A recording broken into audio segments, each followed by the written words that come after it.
Hello, everyone. Hi, welcome. It is time to rank 8-bit Nintendo games here in the new year.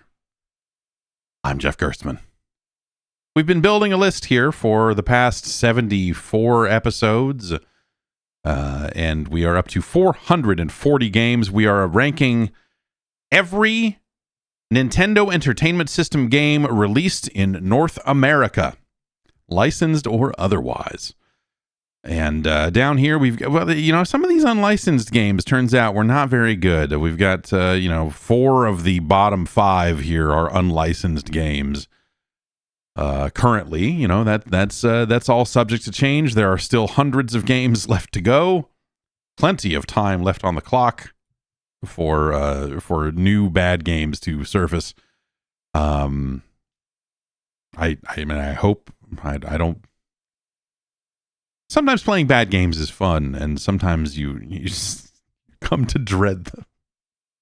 I think the number of games that are down here on this part, I want to see more games up here near the top. I want to see some more top 50 hits. Is Xanac going to remain in the top 50 for the rest of the time? Like, I love Xanac, but I hope not, because I hope we see some games that get up into this territory. Like, is Mega Man 2 the best NES game ever released? Like, I don't know. We haven't gotten there yet, We haven't gotten there. So we've got another batch of games. If you would like to influence the list yourself, you can. Head on over to patreon.com/Jeff Gerstmann and join the Gerstmann Advisory Panel today. And you, like a lot of the folks here that have suggested games this week, can suggest games and bend the list to your will. I've got the power pad laid out in a different configuration that I'm hoping will get the weird cigarette smell out of it a little faster. I don't know. Do I need to spray a bunch of carpet cleaner on it? I don't even know what to do with that thing. It's disgusting. But I'll get that inside here as soon as I get the floor space for it. And we've got world-class track meet and some of those other hits here. We'll figure all that stuff out and get those games played as well. Interesting list this week. Sometimes I space out some of the big name games. These are not big name games. Neither of these are big name games. They're bigger than they're bigger than most, I guess, in the context of all of this. But why don't we just get cooking here? Hello, I'm over here. Let's make sure. Okay, yeah, this is not configured properly. How about now? There we go. There we go. Okay. First up, Graz wanted to see this one. Esports aficionado. Not always a ton of esports hits on the NES, but there's always the dedicated sickos from the Pro YoCo scene out there playing Yoshi's Cookie.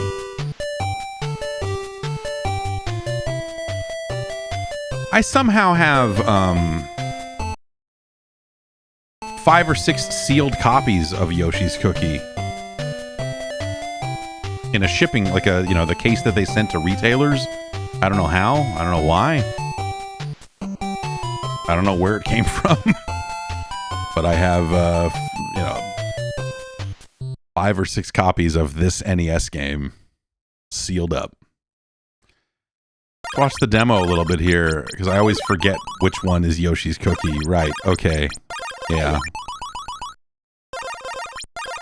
Okay, yeah. Well, we'll see how we do.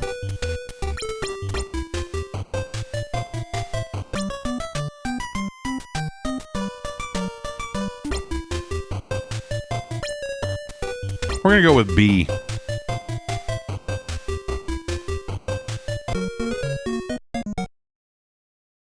That's Mario. That's not Yoshi at all.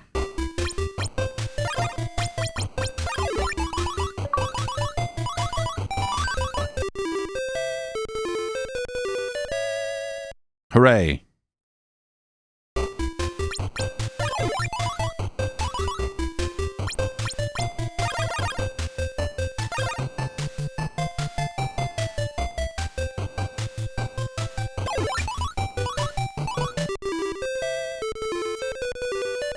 Okay, so 2 will match, not just 3 or more.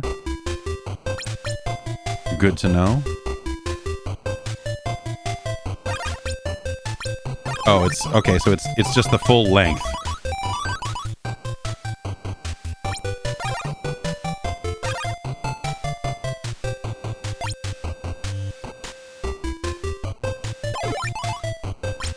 This is a very awkward movement,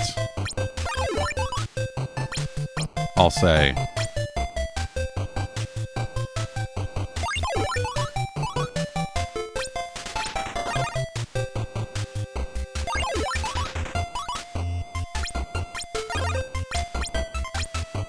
Is there a way to make the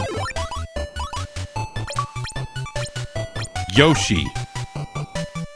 Now that's an achievement. So I'm guessing Yoshi is just a wild card.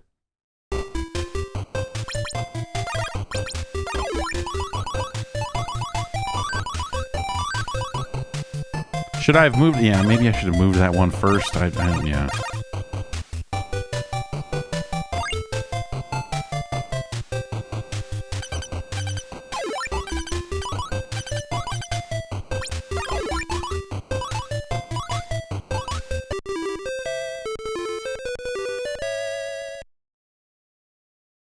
I don't like this. The way that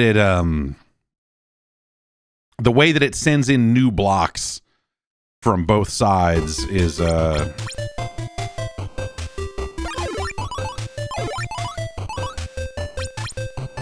frustrating, because you feel like you should be able to finish a level and then like it's, oh wait, no, these pieces are coming in hot from this side too and fucking you over, and it's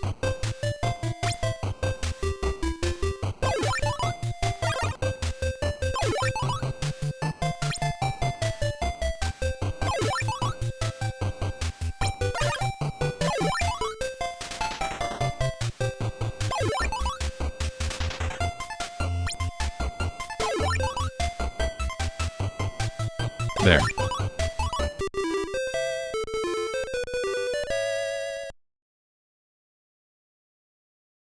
Which of these cookies tastes the best? You know, I'm going to say maybe the bottom, like the donut, the circle one. That's just going to be like a basic kind of sugar cookie sort of thing.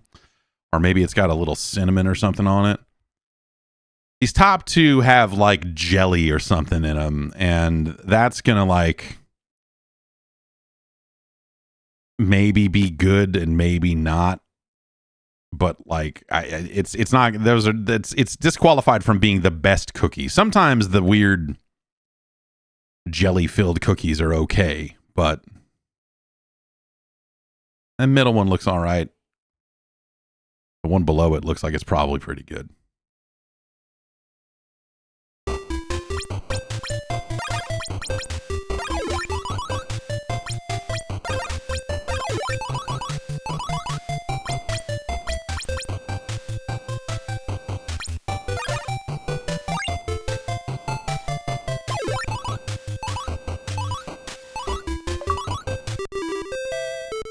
That's me, Adept Chainer.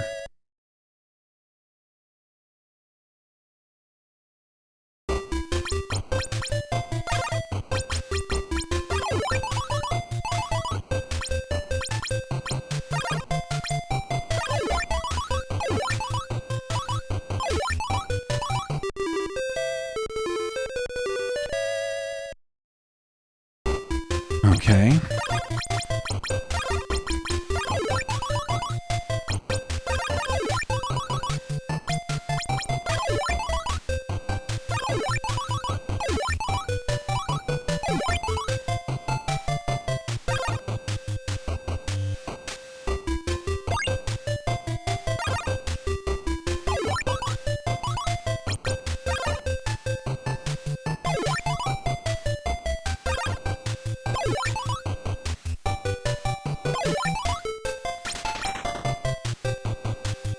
So did that clear away the... Wait.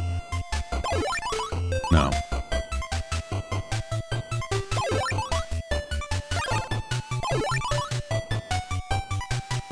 Bring that Yoshi down here.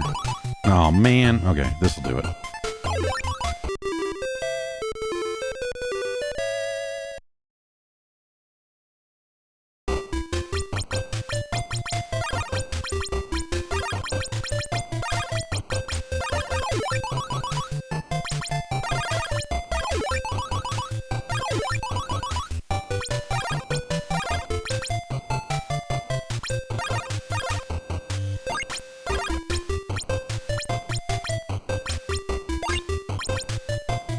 Wait.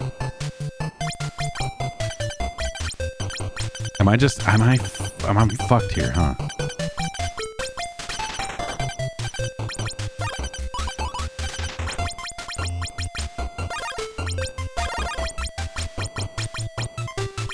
This is a bad setup here. This is bad. I got this went bad for me, and I don't think there's anything I can do to get out of it. Wait. Okay, there we go.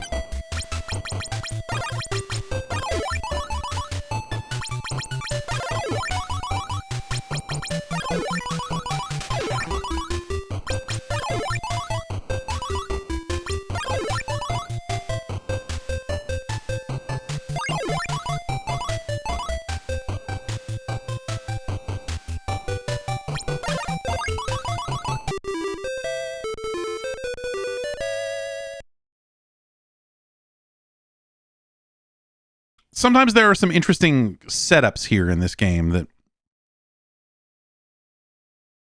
make the combos like compelling, and I'm sure if you spent enough time with it to really get good at that particular aspect of the game.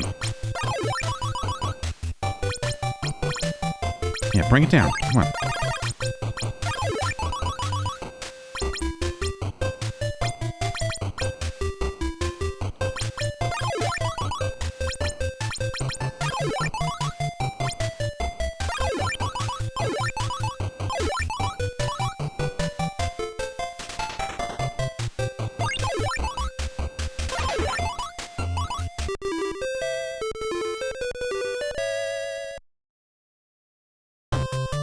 Mario ran away.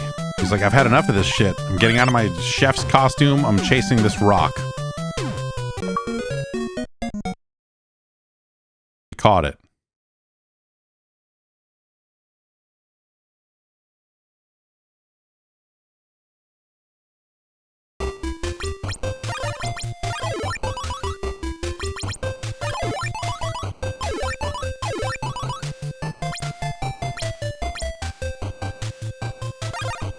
And they can't really give you like a here's what's coming next sort of thing because it's dynamic based on what your thing looks like.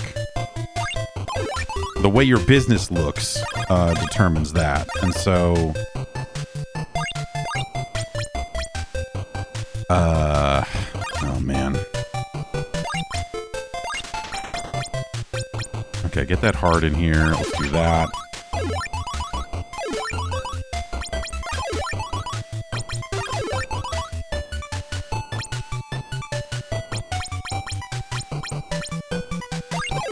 I appreciate the that Mario is pulling levers based on your inputs. That's kind of I guess a good silly touch. I assume when I fill those meters up, that's when I get a Yoshi. I gotta get a Yoshi, Mario says.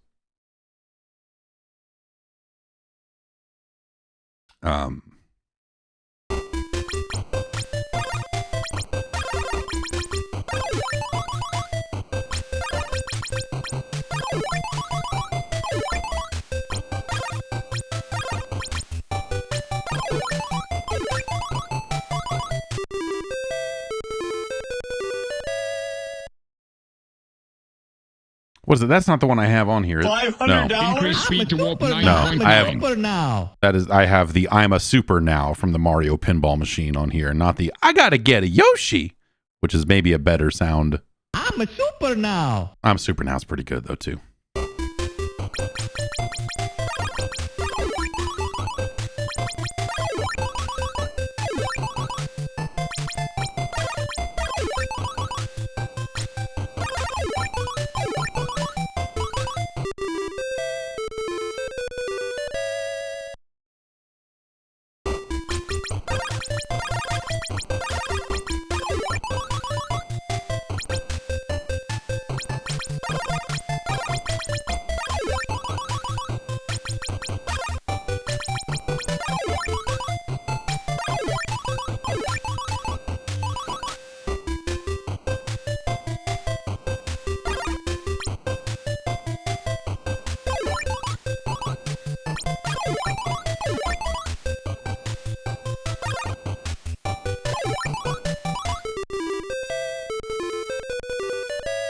It's what so you hit B to make the you know the blocks come your way faster if you don't want to wait around for it. But like sometimes I don't know, like maybe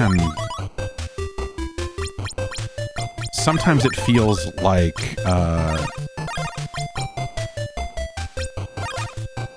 those blocks are not coming fast enough. Or rather they're coming unevenly, I guess is the thing. Like, because they're coming in from multiple angles, sometimes it feels like one is like the having them fall and then this, and like the way that those blocks kind of get to you, I think is weird.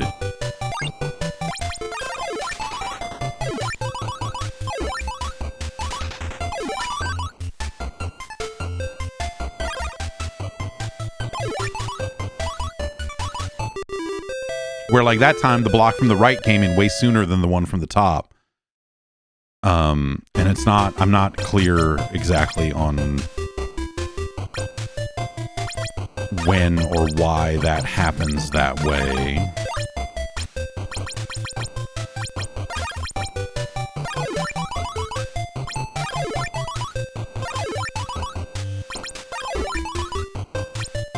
And obviously, you know, when you pop a block, I guess it would be, I mean, I guess I could do that, yeah, okay. It pushes the other ones away, and then sometimes they have to be reconfigured because they're dropping onto, like, they always drop with something that fits your layout, right?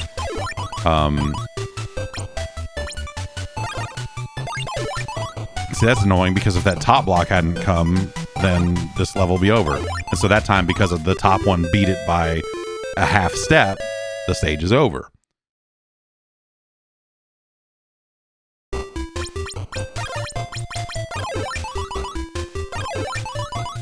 Sometimes that doesn't feel right, or sometimes that doesn't feel natural.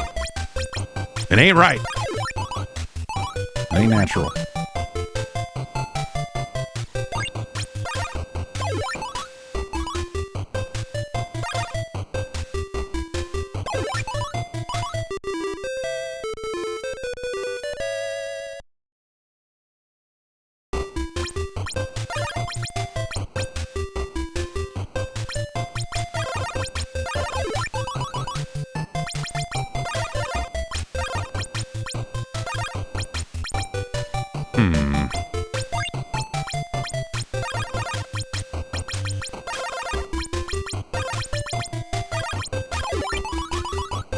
I guess the other thing to remember is that, you know, I can basically move blocks.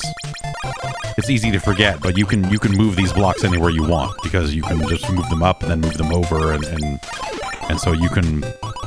It's up to you to unfuck these situations. It's not like let them drop and hope for the best. It's like, nope, you can move this here, you can do this, like you can make this work. There's power in that that a lot of puzzle games don't give you, you know?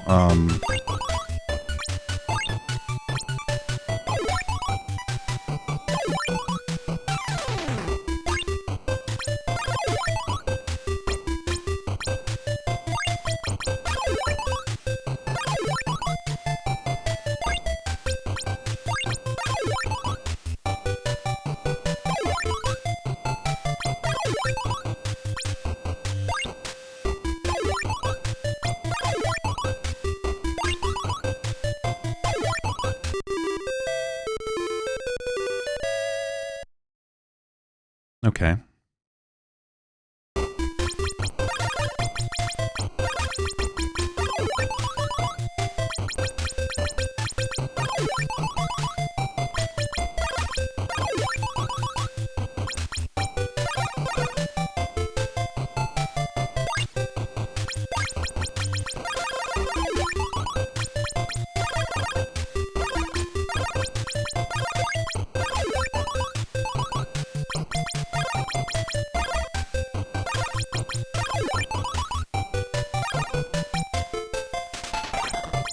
Though I guess that only remains true when you have enough room to move. Oops. Yeah. Okay, well, whatever. We're still good.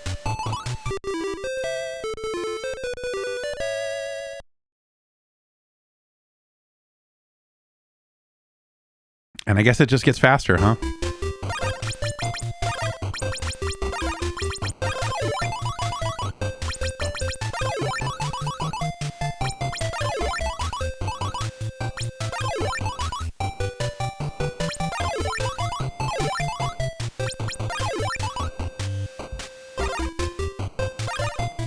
So like here, you know, I can't move it over because I don't have the stack space to make it work. But okay. Bye, Mario. Oh shit. Like, I don't know, man. What if we had like a, you know, a little cutscene, you know, like Pac-Man had people running after each other. What if we just did a little bit of that?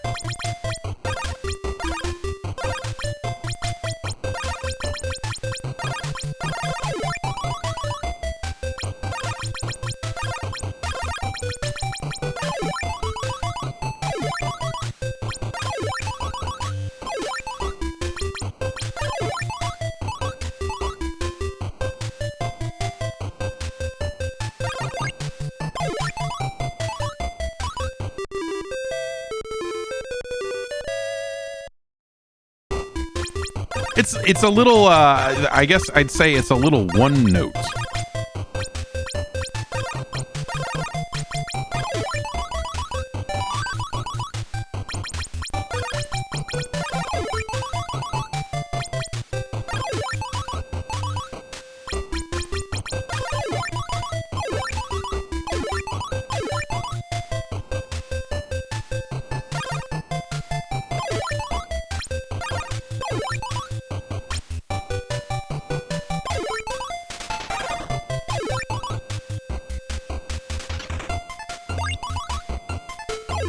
Give me Yoshi or give me death. Give me Yoshi and give me death. I mean, why not? But these, you know, relatively short stages and, you know, having these break times, you know, a lot of puzzle games are based on tension, and the only time you get away from that tension is because you yourself have like carved out enough space in a stage to where like, okay, my pit's low enough, like, you know, if I make some mistakes here, it's not going to be the end of this game of Tetris or whatever, you know? That piece dropped. See, that's annoying.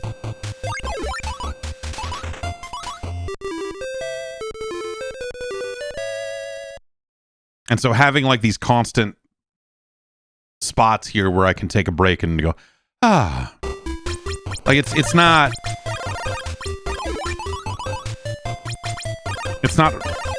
you know, like it's not tense the way that a good puzzle game is.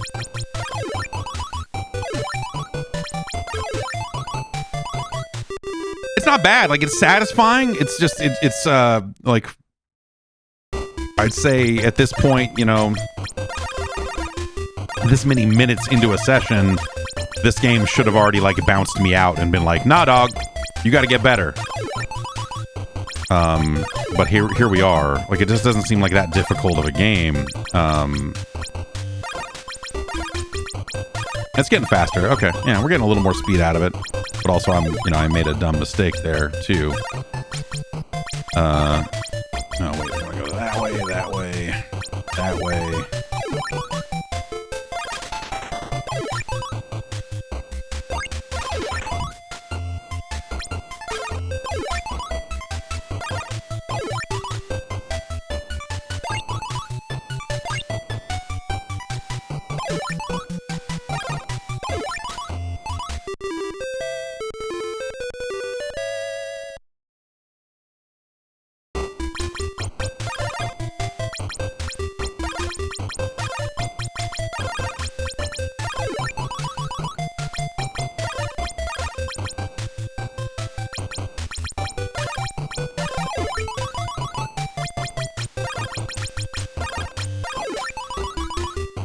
Okay, it feels like it's finally picking up a little bit of speed.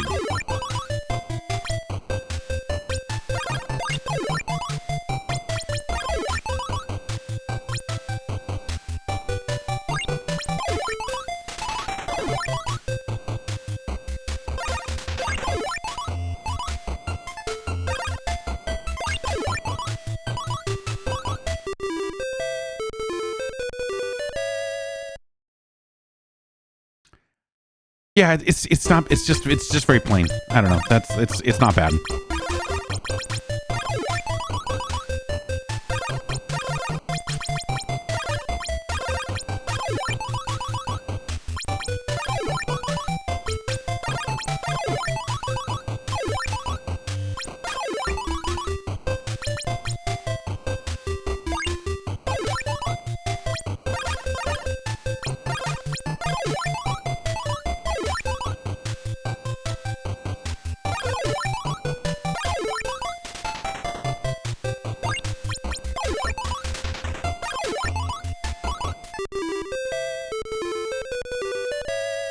I'm ready to turn pro.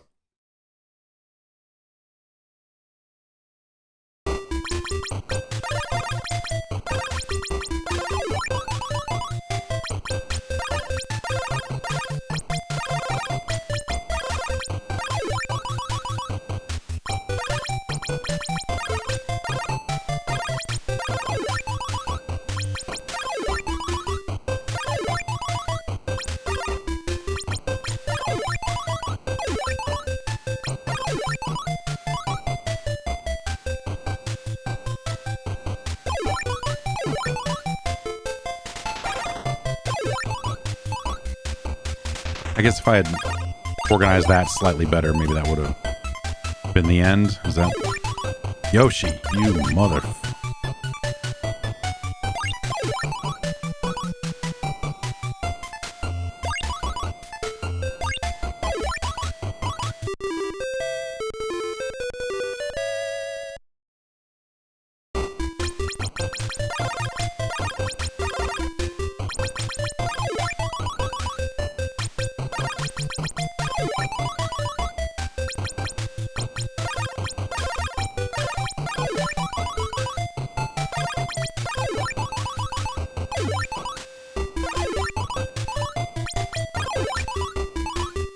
There.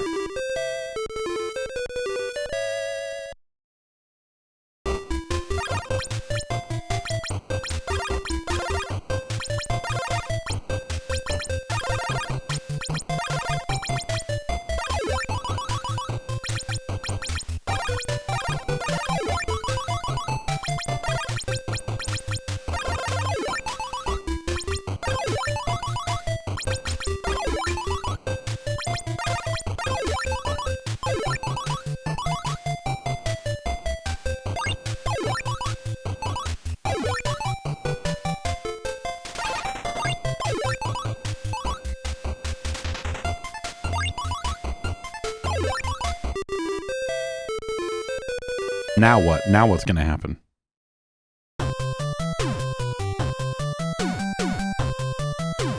Oh, God. Yeah, they literally just made the Pac-Man cutscenes, huh?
I think I'm just more annoyed by the way that things drop in this game than anything else. It's...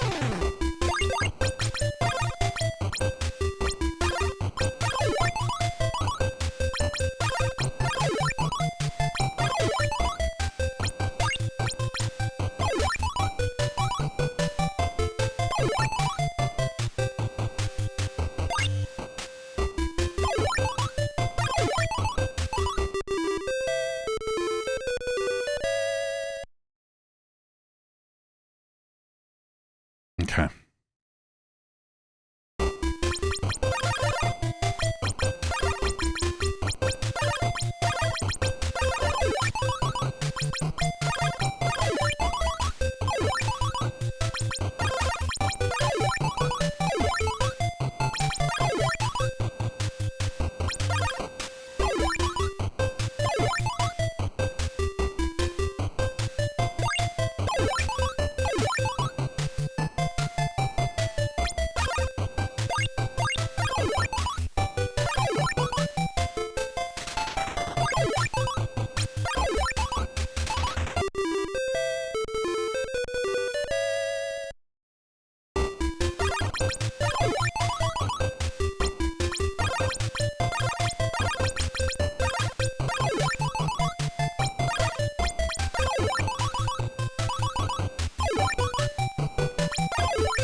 that's no, it's like, here's a bunch of shit that is just going to make this stage take longer. You're like, ah, good.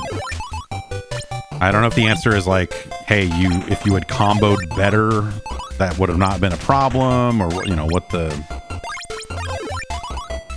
Maybe I'm just not looking at what's coming intelligently enough to line things up.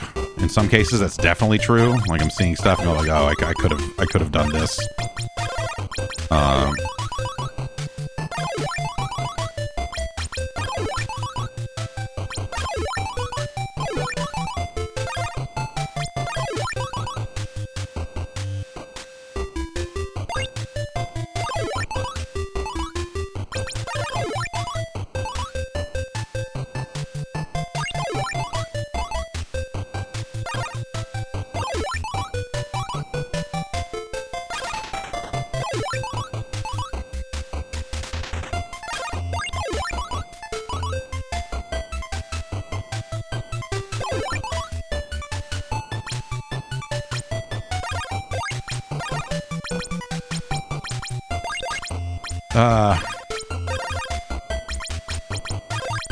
Alright. I decided to get cute there for a sec, and now we're in a little bit of trouble.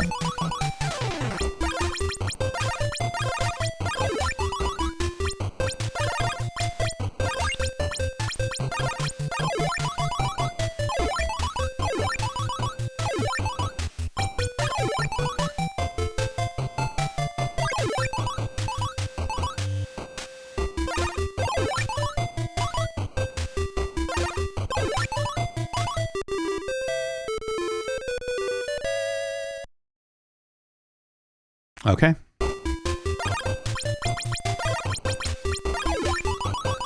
Moving on.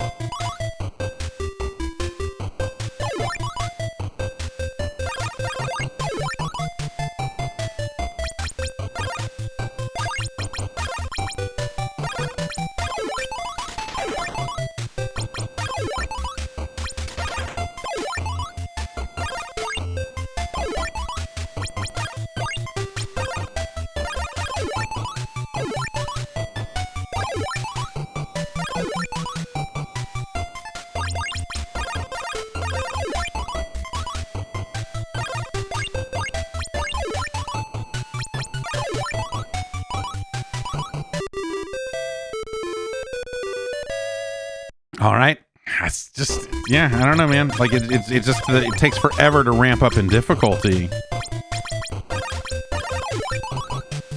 Like, you know, we're how many stages, you know, we're it's technically, it's like 4-6 is like, how many, you know, have I played like 46 state? No, it's 10 stages per, so that's, okay, now that I'm trying to do math while playing, you see how fast it can get out of control. But it took a long time to get here, like in terms of just like game speed, you know?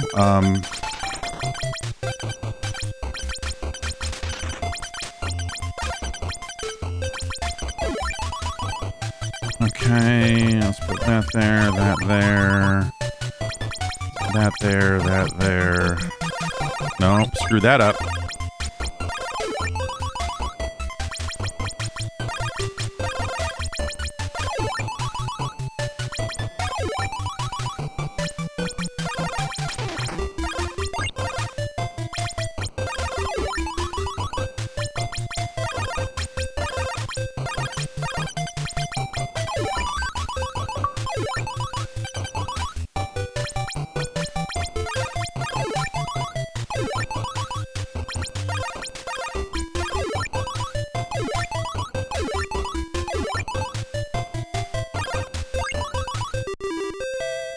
All right. All right.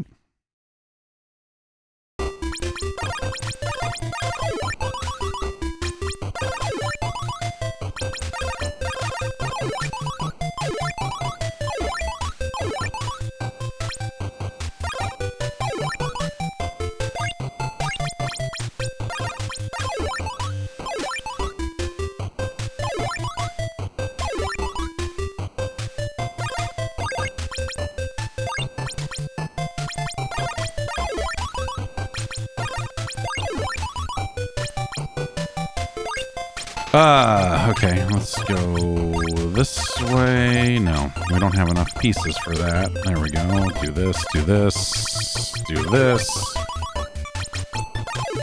And we got you there. Go here, bring that over here, up there, like that. And then bring you over and up, and then that'll take care of that, and then that. So let's, we should have used that Yoshi more intelligently, I suppose.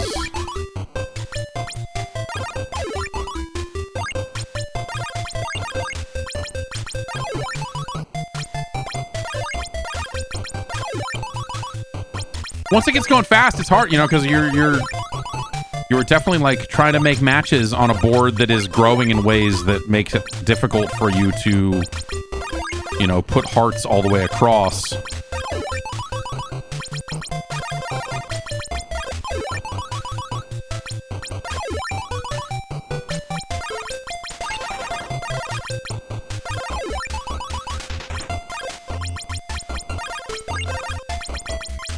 And so the thing you're doing becomes invalid kind of quickly if you aren't fast enough with it. There you go. All right.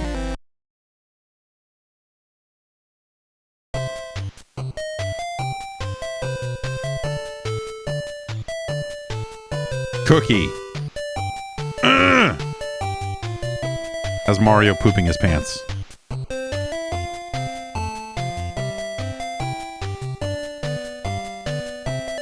Yoshi. Yes, beat Yoshi to death with the hammer.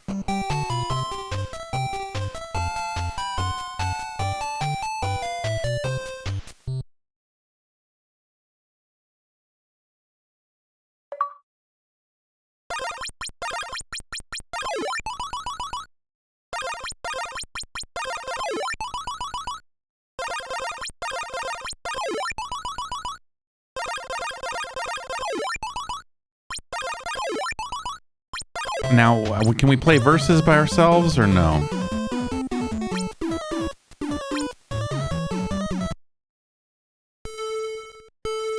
Looks like no.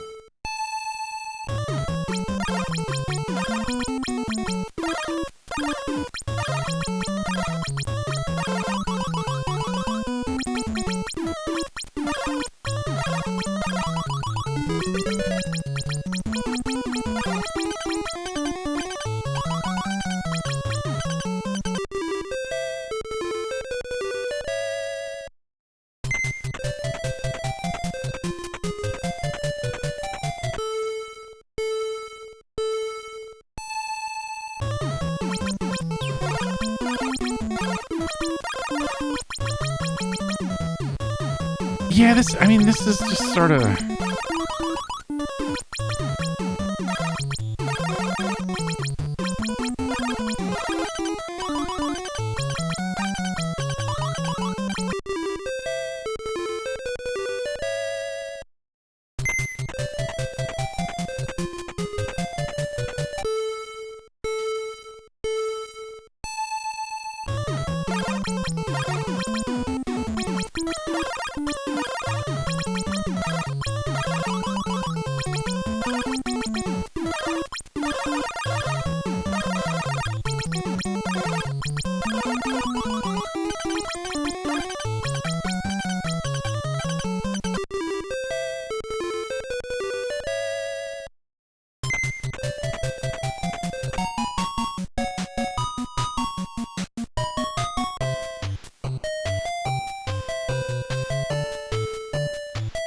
Cookie.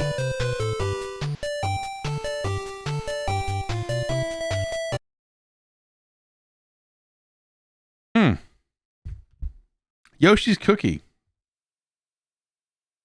It's I don't know, like Yoshi's Cookie just feels like it's you know, like post Tetris,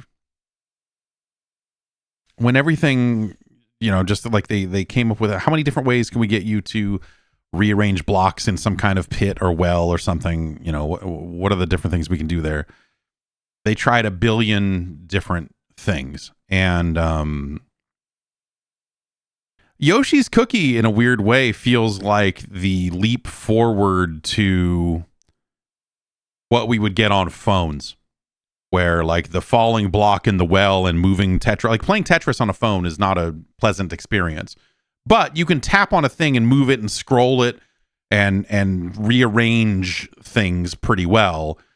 And so in a lot of ways, like Yoshi's Cookie feels like the, you know, we're talking, it's 92, 93, you know, whatever year it came out there, that there's sort of a weird jumping off point for the like Bejeweled-esque, the Zookeeper likes, the like that style of match 3 game. Like that, yeah, that and Panel de Pon and sort of like those, that era,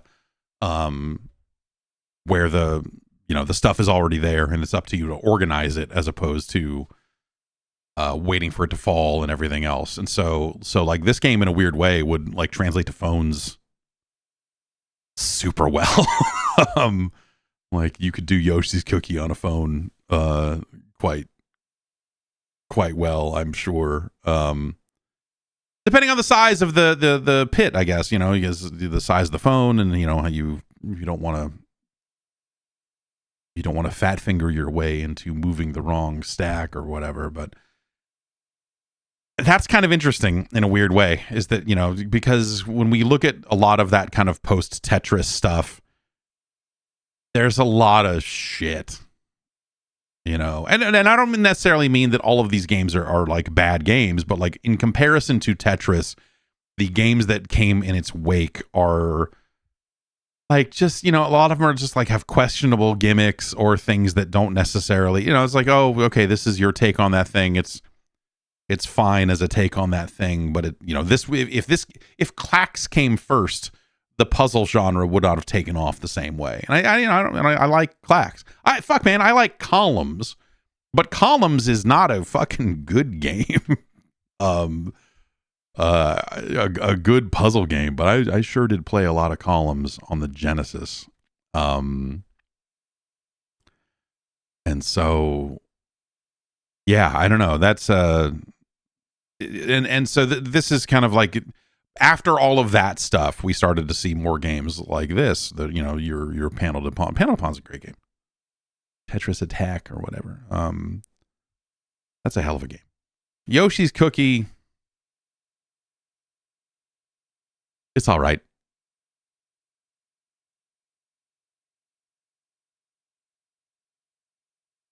It just feels very bare bones, especially for a game that late in the life cycle of the system.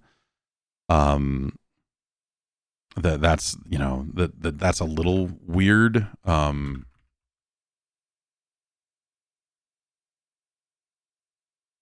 like, it's better than Wario's Woods. It's a better game than Wario's Woods. It's better than Fester's Quest. It's better than Dr. Mario.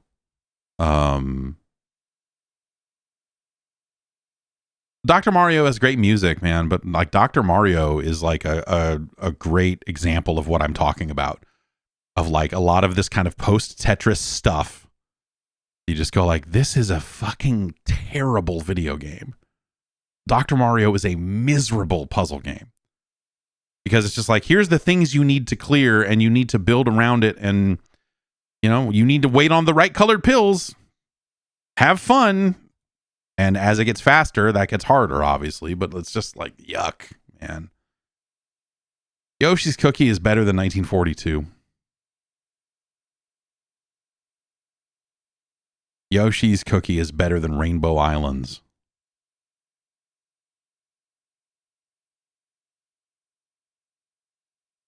Yoshi's Cookie is better than Mach Rider. It's better than Galaxy 5000 Racing in the 51st Century.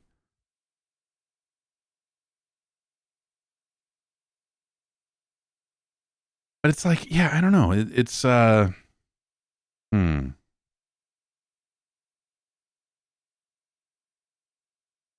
It's better than Spiritual Warfare.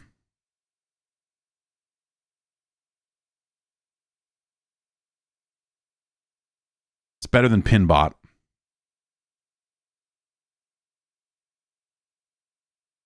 Is it better than Milan's Secret Castle?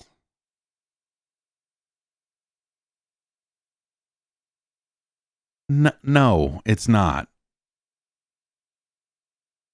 It's not. But you know what? It is better than Thunder and Lightning. As far as your Arkanoid clones go, Thunder and Lightning, not a bad game, but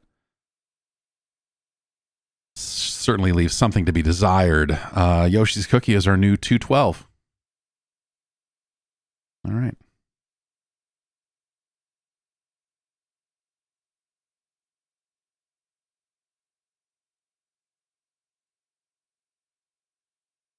Okay.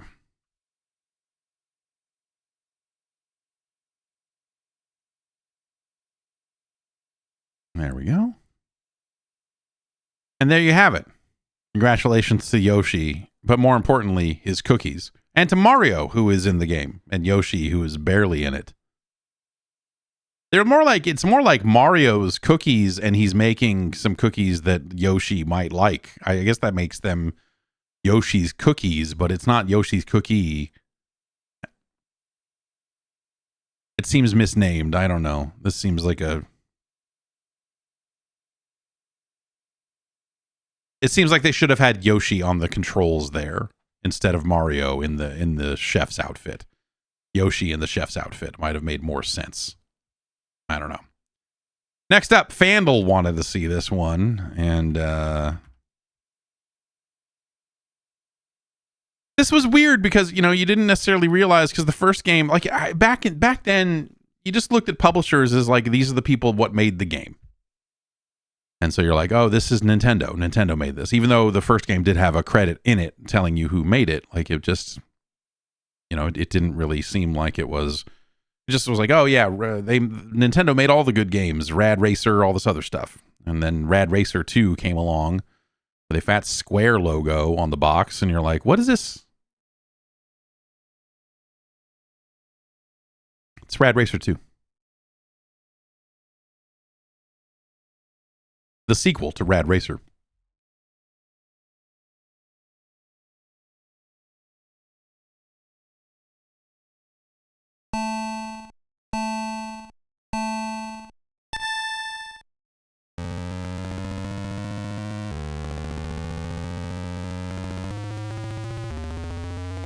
Like the first game, you know, you're hitting A for the gas, but at some point you also need to hold up.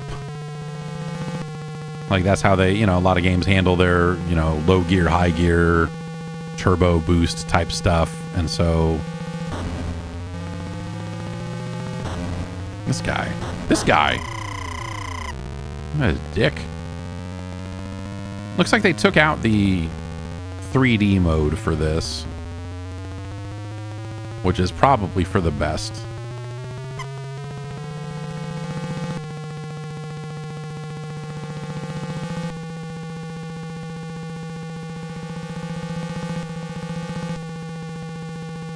I think Rad Racer definitely benefited. It was definitely a game that like benefited from the association with Nintendo. That at the time it just seemed like a first party game, and whew. Yeah, I did just say that there was going to be music.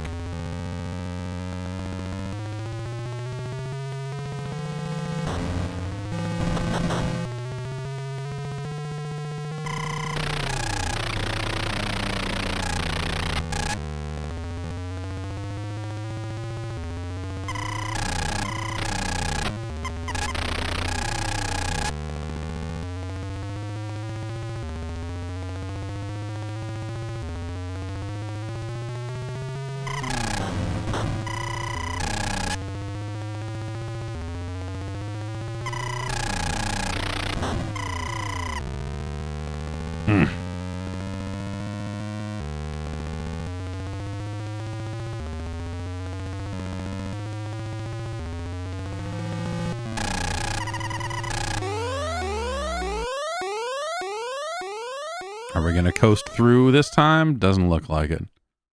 Yeah, select doesn't make the music go in this one.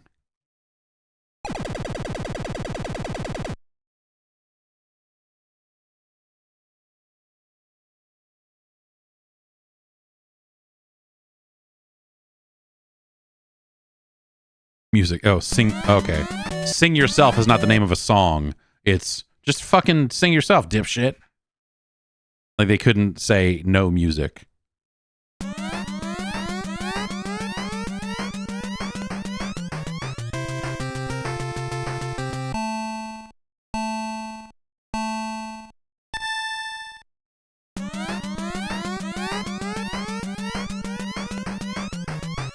Oh, and it's like a straight up Commodore 64 game. You either get music or game audio.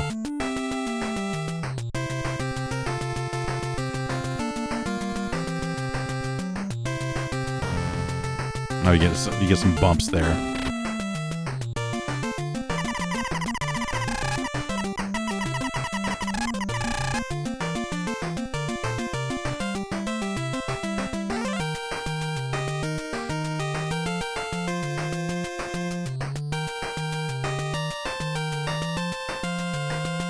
You know what? I'll say my tolerance for this style of racing game, and this extends even to something like Outrun and Hang On and some of that stuff as well, is damn near zero these days.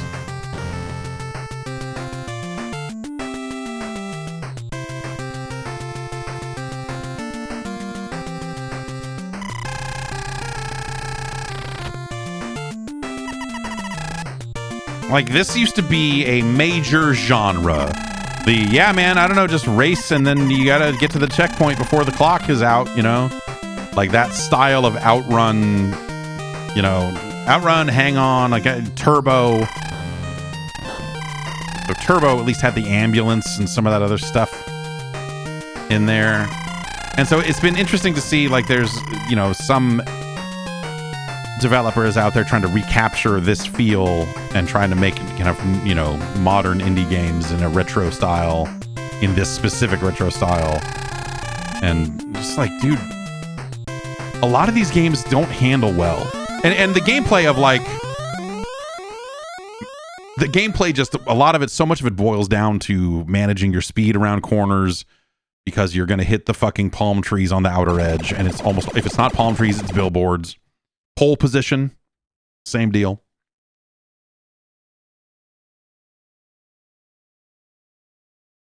And they just, there's not enough to these games, I guess, is my issue. But it becomes like, okay, I'm going to turn into this corner and oh, I'm like losing traction, so I'm like sliding to the outside edge. And so thus I must reduce speed. And having that be the way you know, oh, I need to reduce speed here. As opposed to like, hey, I'm approaching a corner and this, I mean, this gives you an arrow, but you wouldn't do that in this game. You wouldn't slow down ahead of the turn because that wouldn't make sense. And so you have this light slide to the outside where it's like, okay, I'm going to just feather the brake a little bit so that I don't slide off the road, and then we'll keep moving. This game's really, like, this game really loves to give you 3 wide situations of like, okay, you know, you maybe can't pass here, or you have to really try to weave your way through in a way that's not great fun either. I don't know. This is... The original Rad Racer at least had the gimmick of 3D, and I'm not going to say that the 3D was good or worth doing more than once or twice, but it at least gave the game something that was a little different at the time. And so it's weird. Without that, this just feels like, hey man, here's like another subpar one of these.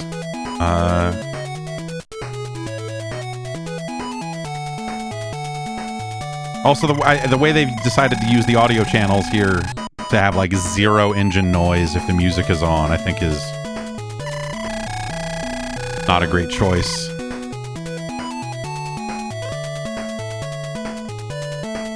But also, how do I earn power? How do I gain power? I want power.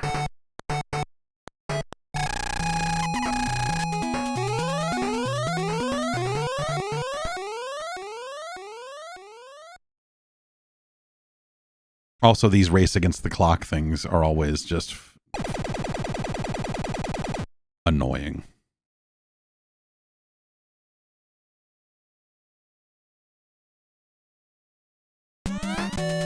Oh, there's only 2 songs, huh? We'll go back to Gumball Crash because at least it's weird.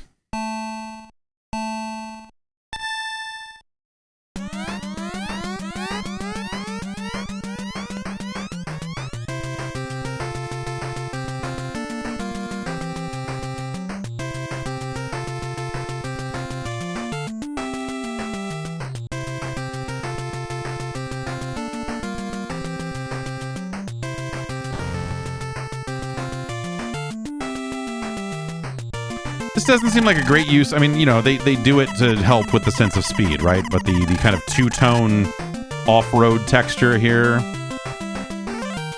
the way that it plays out in game just looks like it's it's not working. It's not working as a sense of speed thing. It just feels like it's like flickering, flashing at an alarming rate. Reminds me of Buck Rogers, the old Sega shooter that tried to do the same thing and didn't quite work out.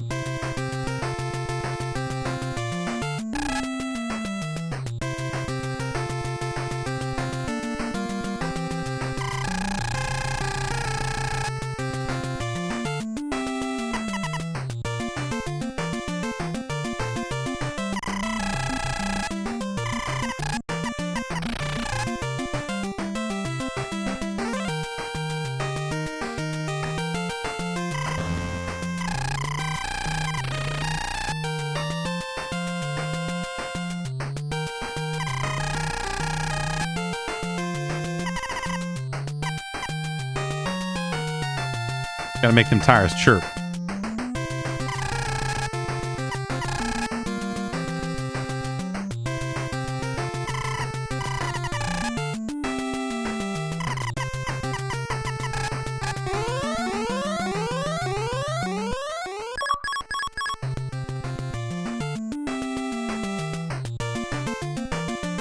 Well, we made it to the next checkpoint, but I doubt we'll make it to the end here, since we had to coast through that one. These clouds look kind of ugly when they're scrolling by.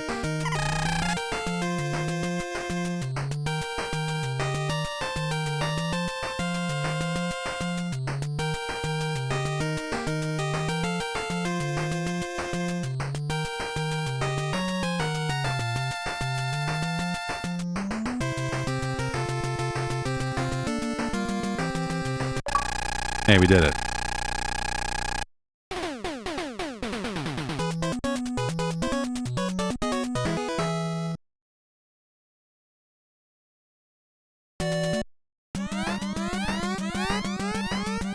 No new music for the new stages, just more.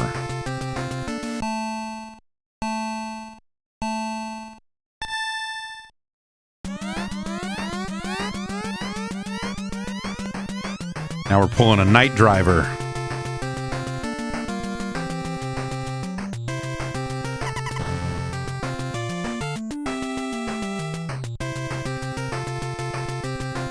I do like the look of this. I'll say this is like, I don't think this looks good or necessarily any like technically better than the first stage, but at least it doesn't have the flickering side stuff. But like their attempt to like have parallax scrolling and this city skyline stuff, and it's a really interesting look.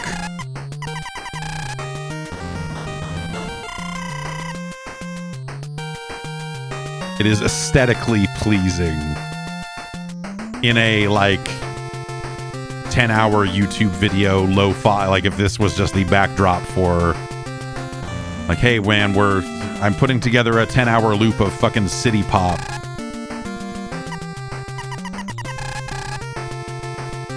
And this is gonna be playing over hours 2 and 6.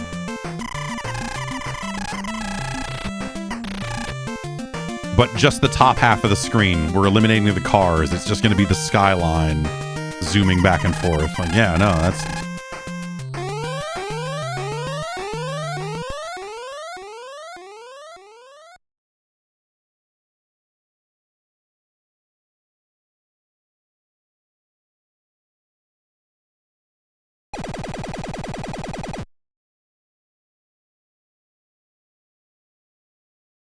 Okay.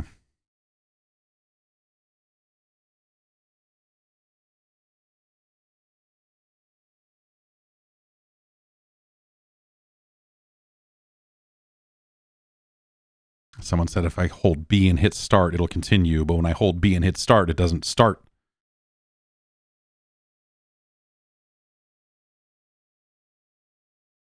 Yeah.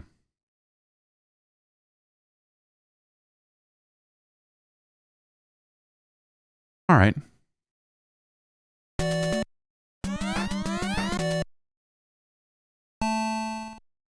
One more with just the engine audio.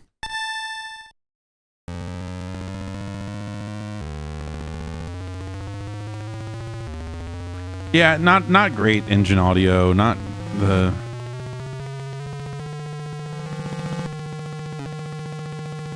I feel like Rad Racer 1 is just a better game, you know, just layout wise and just I don't know. This just feels incredibly generic, and you know, it's nice that like some of the stuff looks good, you know, at least in that New York level that looks like a lot nicer than this.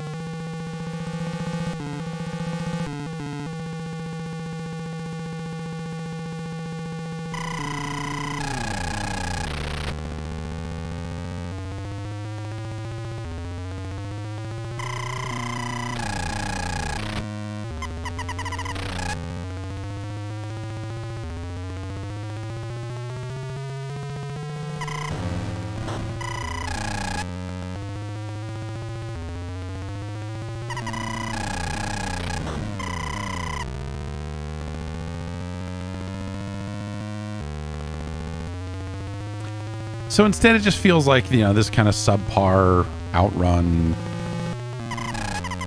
and you know, more Hang On than Outrun. Honestly, like this.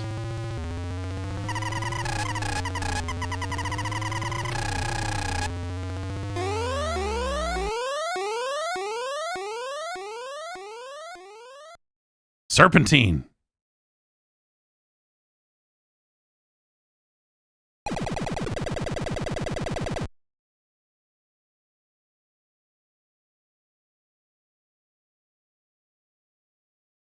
All right, Rad Racer 2.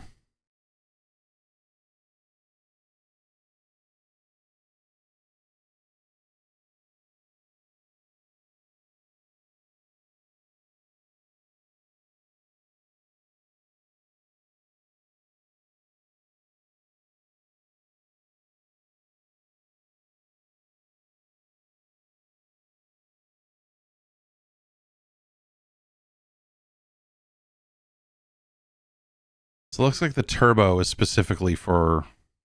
Well, let's hear what this sounds like.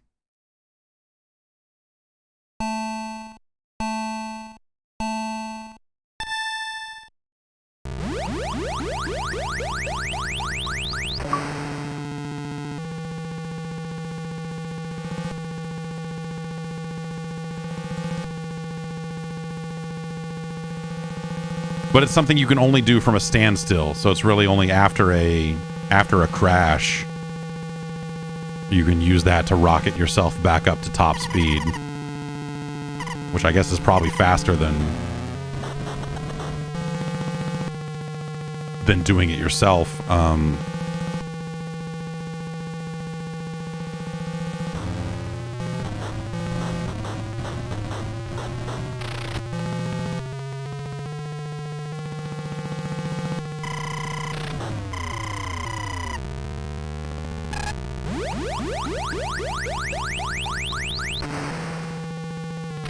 It's a bad place to do that. But yeah, it looks like it's something you can only do when you're stopped. It's not something you do while drifting around a turn or just, you know, while hitting the brakes or anything. It's like something that's only for That's a weird amount of screen space to dedicate to something that is just like a turbo start mechanic, you know?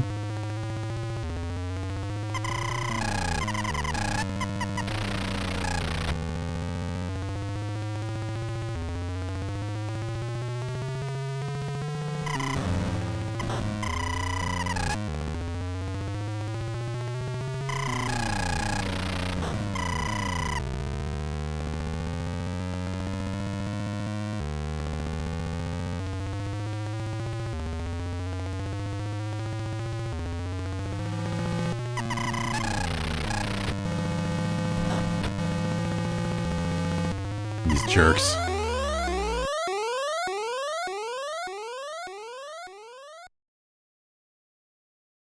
Okay, well that's Rad Racer 2. Yeah, it's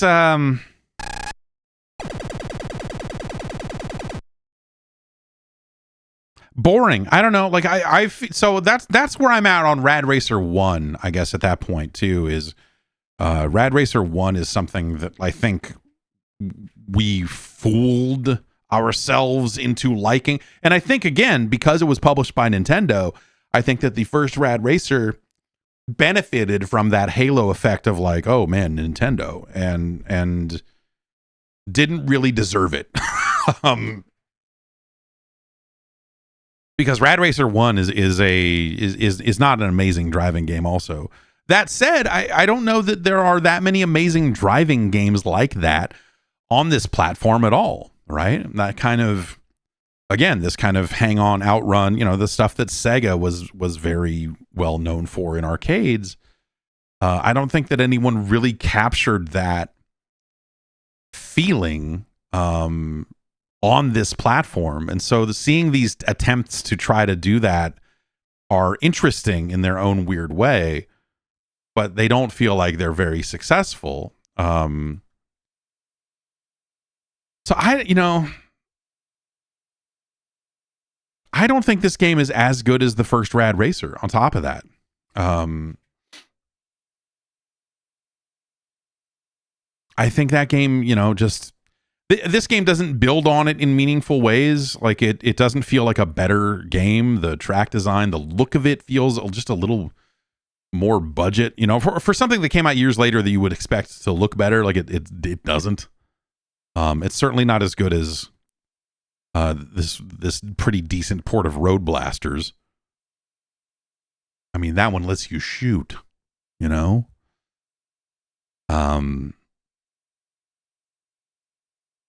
It's not this isn't necessarily a bad game. It's just, I think it's very dull. It's no RC Pro-Am 2.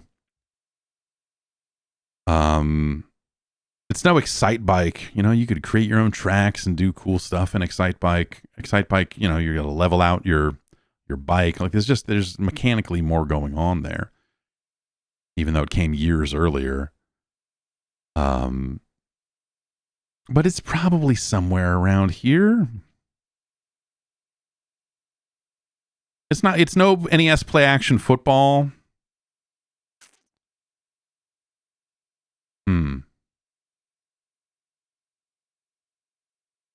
Is it better or worse than Solstice, The Quest for the Staff of Deimos? That's a weird... I don't think it's as good.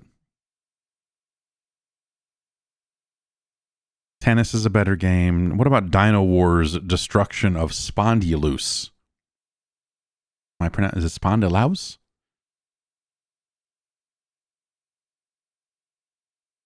It's not. It's not as good as that. Like, it's not as good as Ivan Iron Man Stewart's Super Off-Road, even though this is not a great port of the game. But it's like, it's right. I feel like we're really rolling up on it. Like we're approaching where it should be. It's no Toxic Crusaders. It's no Airwolf.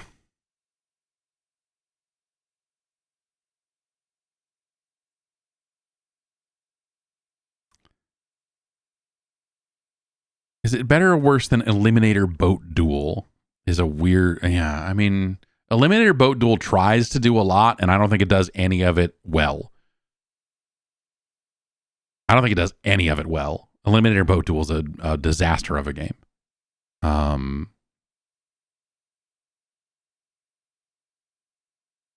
It's no Zen Intergalactic Ninja, but it's better than Eliminator Boat Duel. It's our new number 234. Congratulations to Rad Racer II.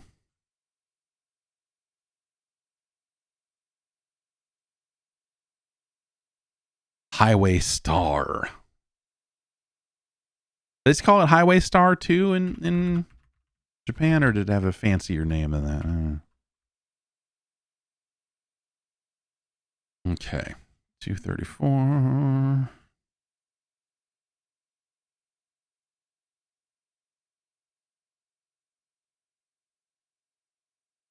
Wasn't released in Japan. Interesting. They knew. They knew better. There you have it.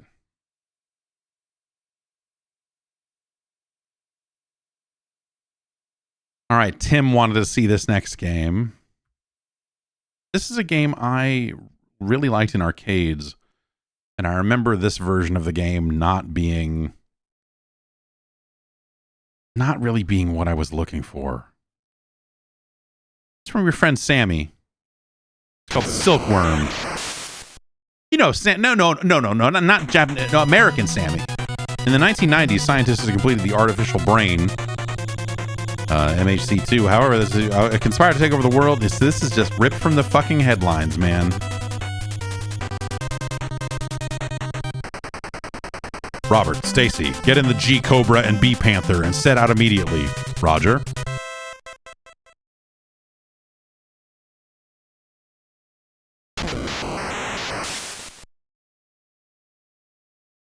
We're gonna go helicopter first.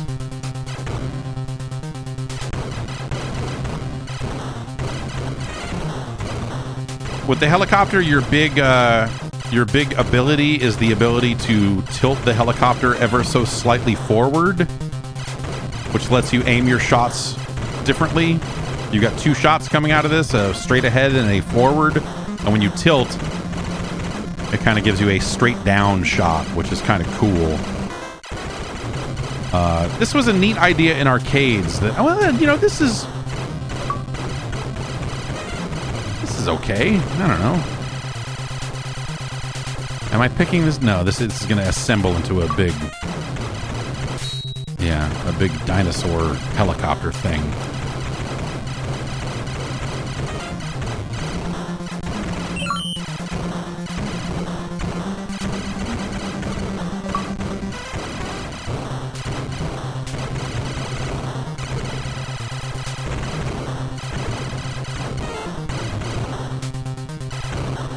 Those shields, you can pick them up to use them as shields, or you can shoot the shields to make them blow up. You may remember a game called Firepower 2000 for the Super Nintendo. And weirdly enough, that game is not like Silkworm per se. But also, it is because it is a vertical scroller. But it is also this game.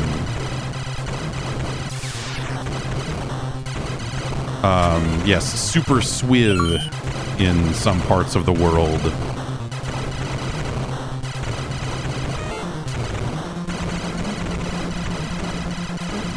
And I like that game a lot. That was a hell of a game.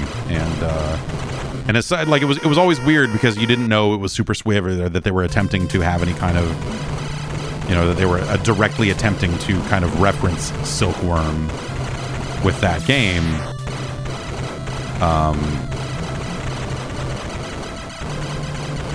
But it was weird because it had a lot of the, like, the mechanics, the shield that you can pick up or shoot, and some of those ideas, while being like a totally different game. And so I remember playing and going like, oh, weird, this has all the stuff from Silkworm, but it's not Silkworm. What the hell? And, am I supposed to shoot the glowing bits? What am I shooting here? It doesn't feel like anything is... You know, this guy isn't flashing or flickering or doing anything cool.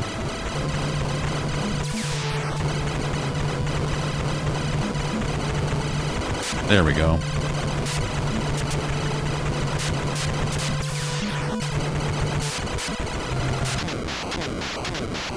What a weird staticky mess of sound.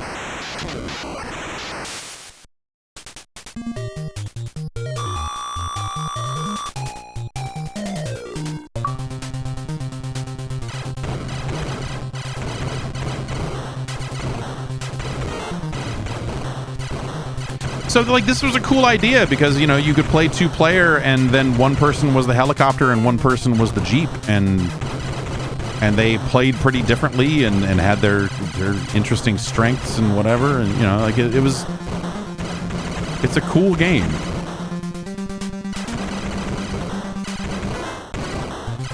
This feels like it's sort of capturing what made the arcade version good. Like, the mechanics are there.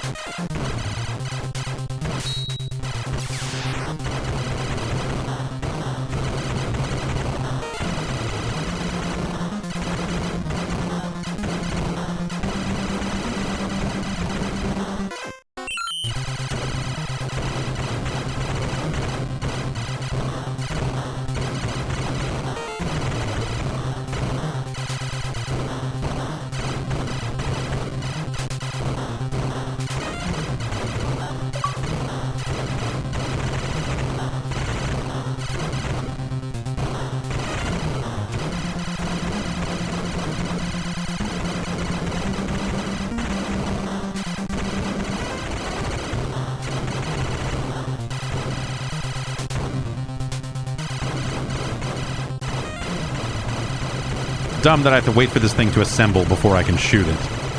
Like, the parts just sit there and spin in front of you invincible for a while. And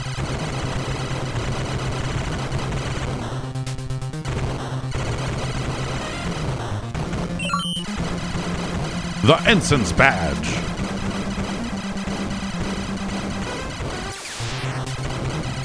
But this was... Who made this? Was this Tecmo that put this out in arcades? I remember being weird that, like, Swiv became a thing because Swiv seemed like this, like, super bootleg. Like, they stole Silkworm and then made a bunch of sequels and stuff.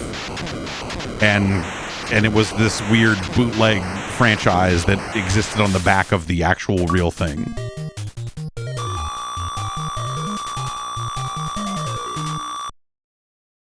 Unless those were really just licensed and they just didn't use the Silkworm, but it... Okay, yeah, it was one of those cases where they did the official port and then decided to do a bunch of unofficial sequels. Yeah, that's a very British computing story for sure.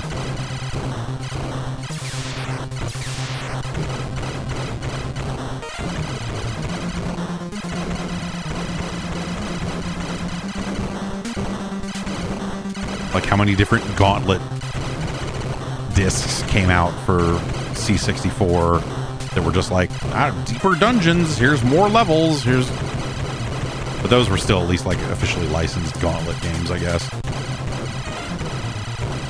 Yeah, Renegade, yeah, that's the, or like Target Renegade existing as this. Well, no, I guess Target Renegade is technically it. Anyway, I gotta focus on killing that thing.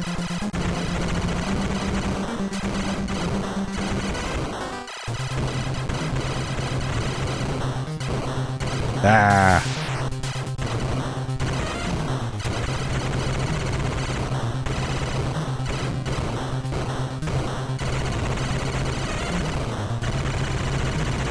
It's a tough helicopter.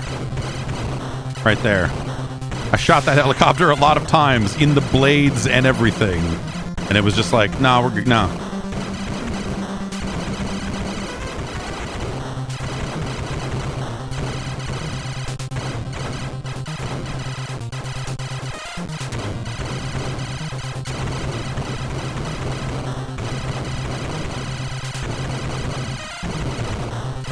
It's a bit much on some of the bullets on some of the stuff.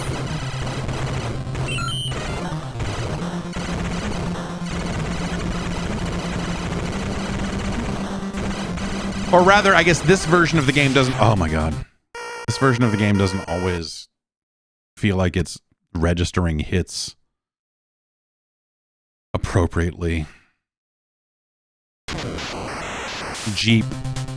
So in Jeep mode, we've got a jump button. We can push up and down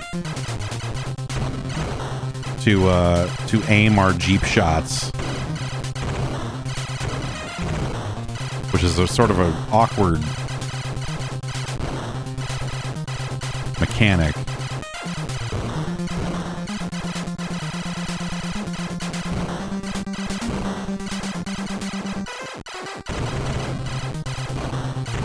But when I jump, there's a ground shot. So if I need to hit those mines on the ground, like these ones, that's how you do it.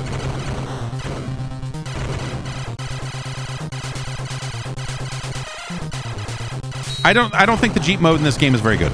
That's kind of the downside of all this is I feel like the helicopter is just the better choice.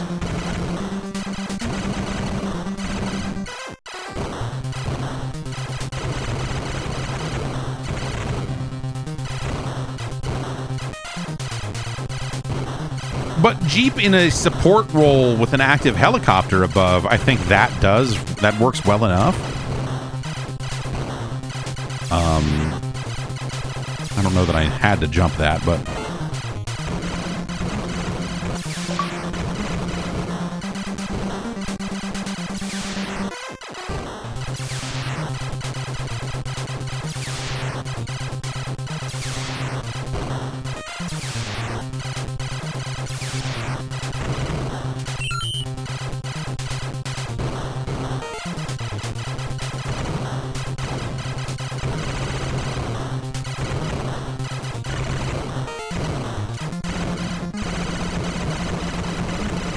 it's the sort of thing where you wish you had like a more active aiming option than you have here.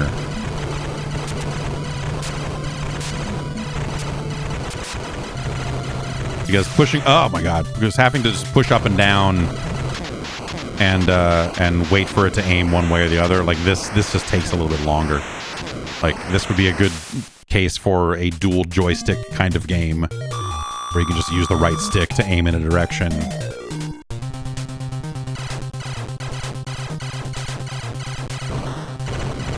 But otherwise, like just the Jeep, this feels like kind of an awkward Moon Patrol. Because Moon Patrol just let you shoot straight up and straight ahead, and that works just fine.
Ah, it got away. I was going to try and be all clever and... yeah, try to do that, basically.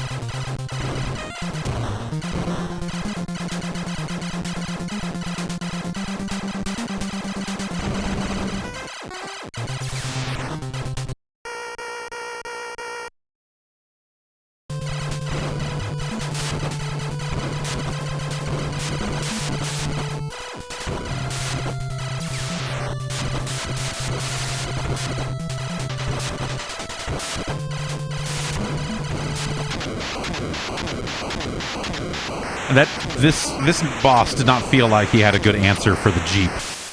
He felt that helicopter felt very helicopter focused. This is good. Both of these feel nice. Like, this isn't a great game, but I guess, like, I don't know that I ever would have said that any version of Silkworm is a great game. It's a cool game, but even the arcade version is not like, I don't, I'm trying not to put it on a pedestal here. It's not some mind-blowing kind of thing, but like more variety and power-ups would certainly go a long way. Instead, it's always just like, hey, you get the twin shot first and you get this, and so that aspect, that aspect of it is maybe a little underdone.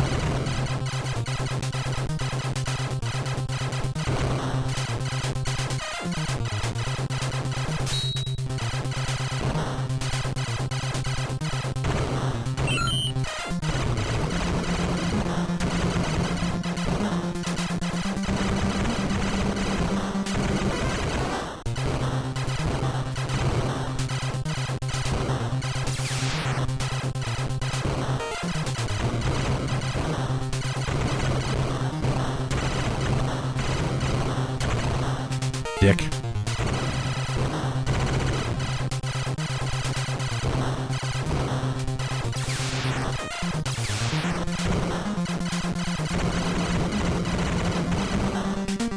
Yeah, some rough stuff in the Jeep when they really do focus on you. When they really focus on the Jeep, you're left to going, oh, I don't know that I have a ton of options here. There's only so much ground I can roll on.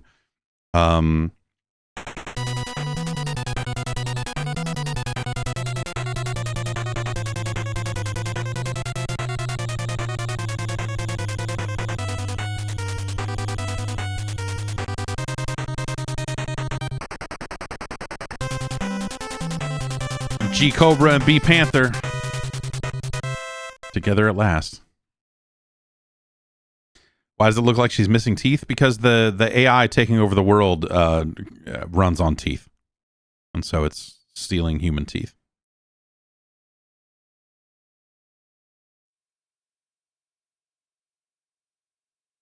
Silkworm. It's a neat game. It's a game I certainly like from the arcade days. And this is a solid port of it. It's sort of, it came kind of late. But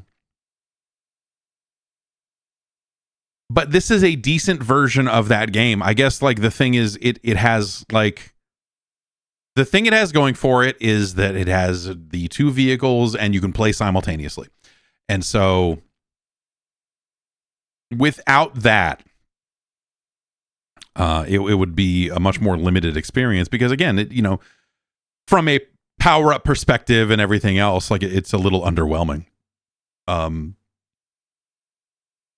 it's fun enough. Yeah, I don't know. Like, it's like, what I'm saying is, like, it's no Xanac, in terms of just, like, shooters. It's certainly no Guardian Legend. It's no Gradius, Silkworm is no Karnov. Is it better or worse than Low G-Man, the Low Gravity Man? Like, I could see it somewhere in this zone. Like, this is, like, it's cool. Cooler than a lot of the other stuff we have played, for sure.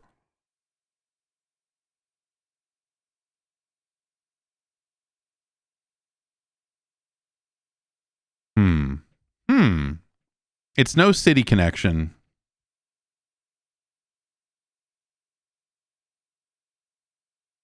It's no City Connection. It's better than Jackie Chan's Action Kung Fu. It's better than Section Z. It's better than Archon. It's better than Zizix. It's better than Crazy Creatures.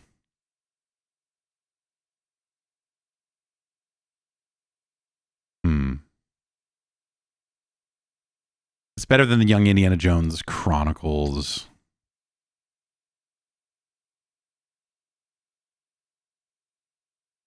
It's no snake rattle and roll.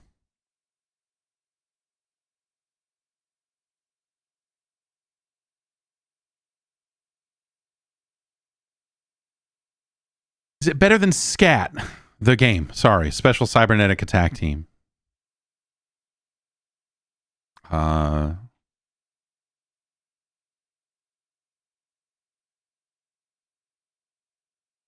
Yeah.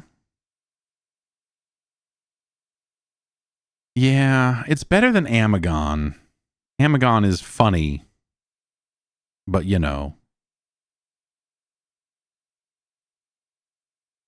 Is it better than Gyrus? Gyrus is a very simple game.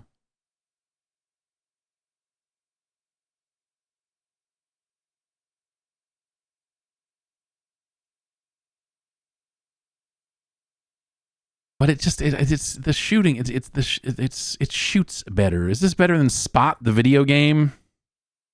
I'm told is, you know, look out Tetris.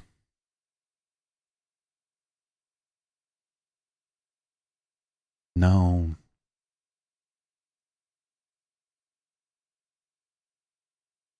Nah, I guess like I gotta ask again. Is it better than Amagon? Maybe not.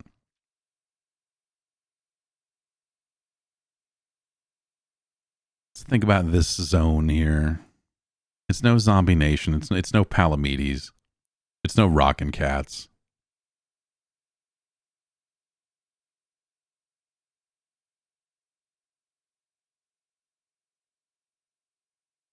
You know, it's better than Crazy Creatures, and it's better than Young Indiana Jones Chronicles, but it's no Scat.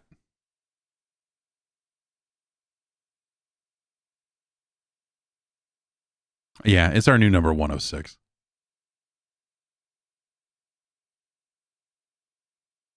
It's our new number 106.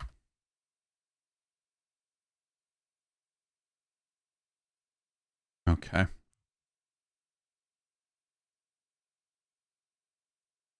Like, it's good. You know, it's a cool shooter with some cool ideas.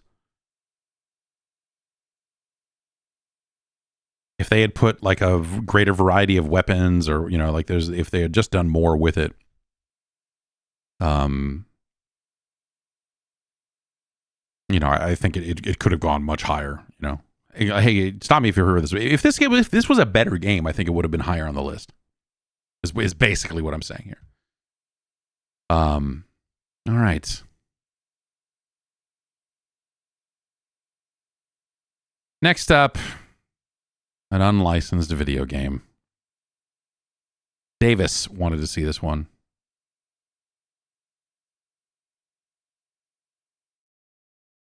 It is from your friends at Codemasters, MiG-29 Soviet Fighter.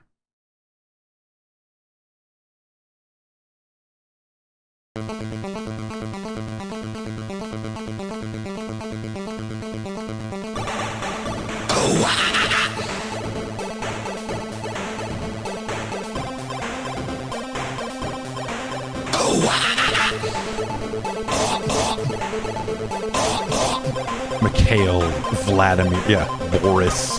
Kremlin Roll of Honor.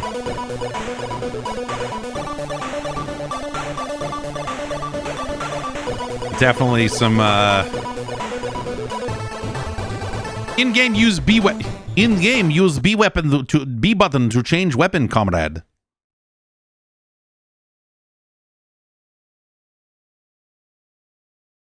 Arcade controls, I guess. One of our Tu-22 bombers has been stolen and is headed for Western airspace. Intercept the bomber before it reaches target range and destroy any terrorist activity found on the way. Good luck, comrade. Your country depends on you.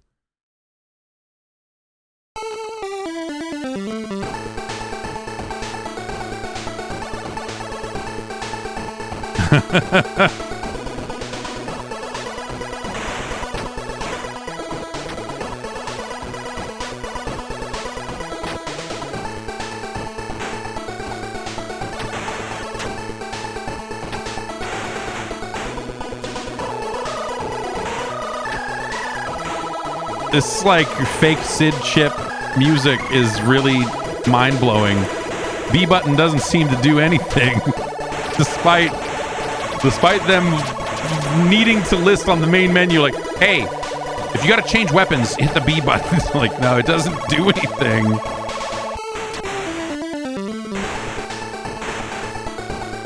Can I even shoot these tanks, or I can't even get low enough?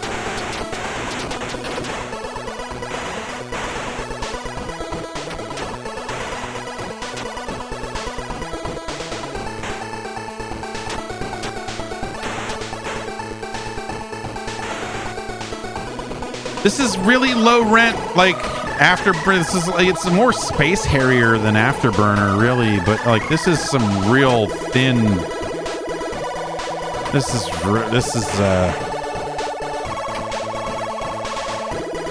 is not great.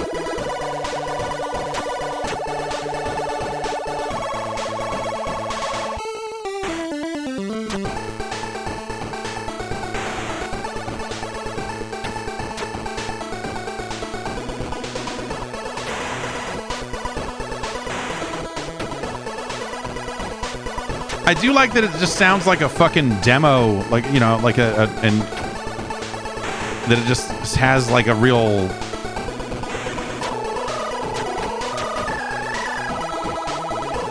Prepare to refuel.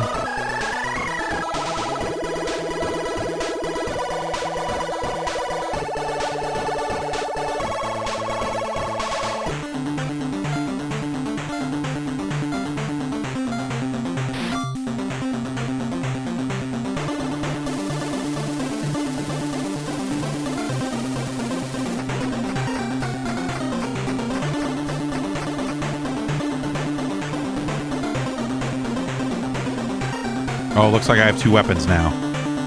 It's like the Spy Hunter weapons van I got. Oh, look at this! Look at these devastating.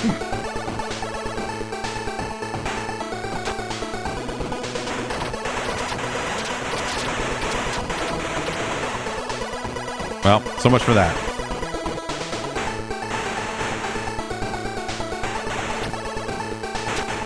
Ah.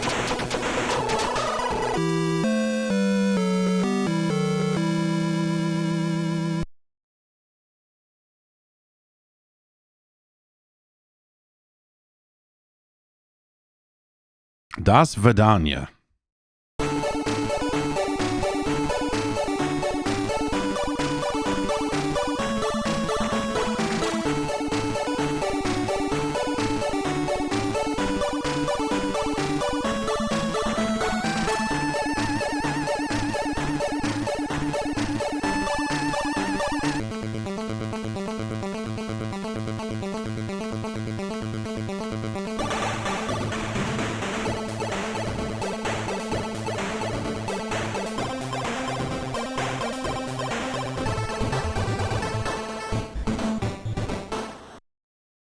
I'm guessing simulator controls actually just means down is up and up is down, right? Like that's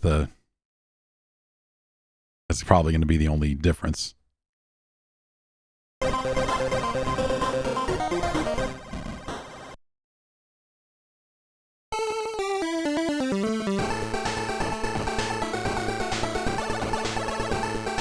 Yeah.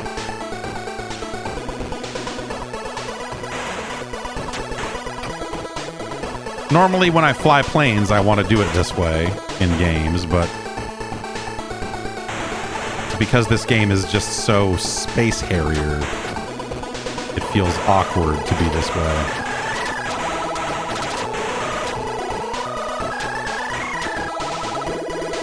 And it's a game that doesn't necessarily do, like, it lives and dies by how well it handles perspective, right? Because you need to know if those enemy shots are capable of damaging you yet.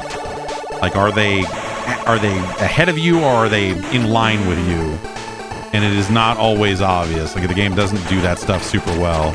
And so, like, there I got blown up, and like that didn't seem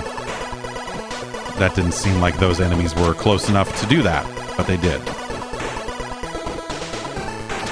And I don't know what the fuck hit me there.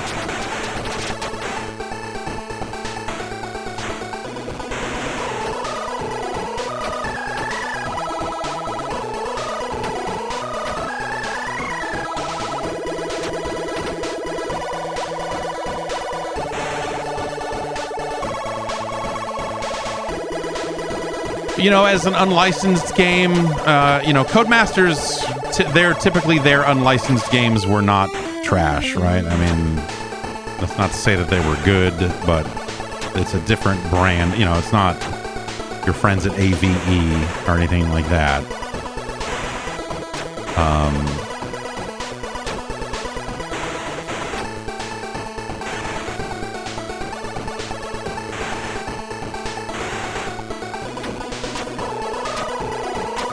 So this just feels very bare bones. It's not a flickery mess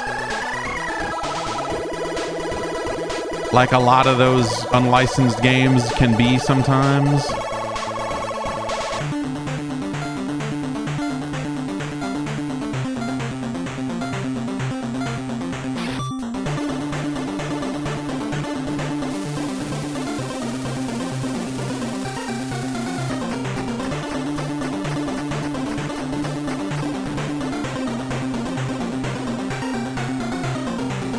This just seems like a game that probably was more interesting on computers because there were not as many games like this then on those platforms. But like putting this on the NES just feels like, nah, you maybe didn't need to do this.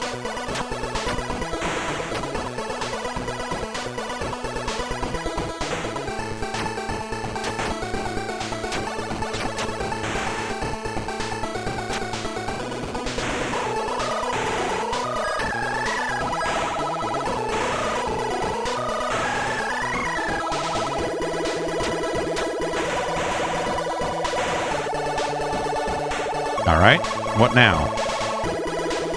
We take to the skies. Oh, we're already in the sky, but now we're really in the sky.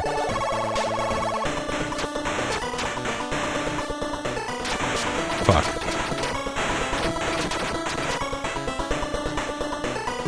Damn it.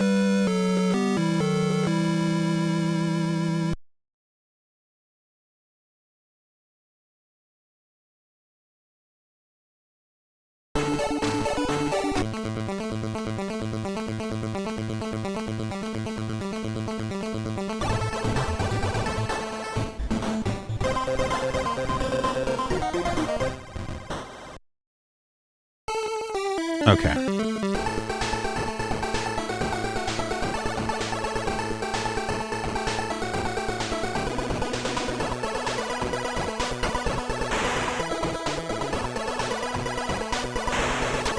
I guess the question is, do I need to shoot any of this shit? Like, what's, you know, obviously score matters, I guess, but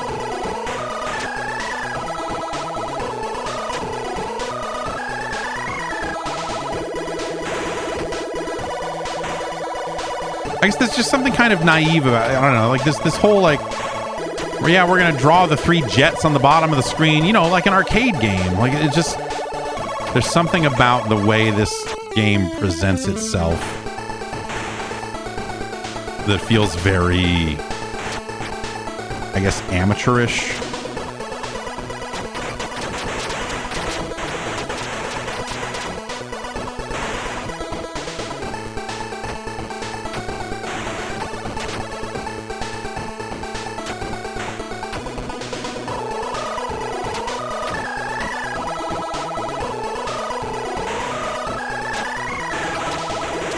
I guess that time the plane hit me because I didn't see a shot.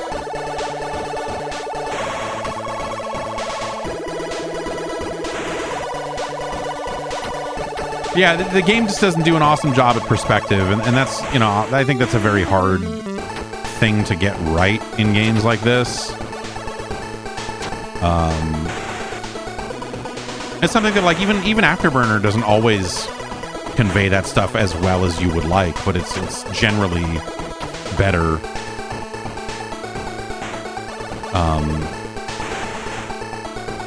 But this is just not especially good at it.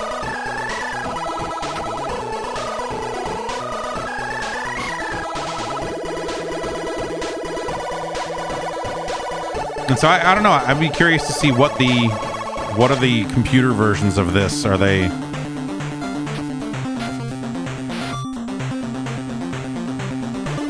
Do they move this quickly? I'm gonna guess probably not, because you know it's a lot of the ZX Spectrum is not gonna just flip this many frames on screen, generally speaking.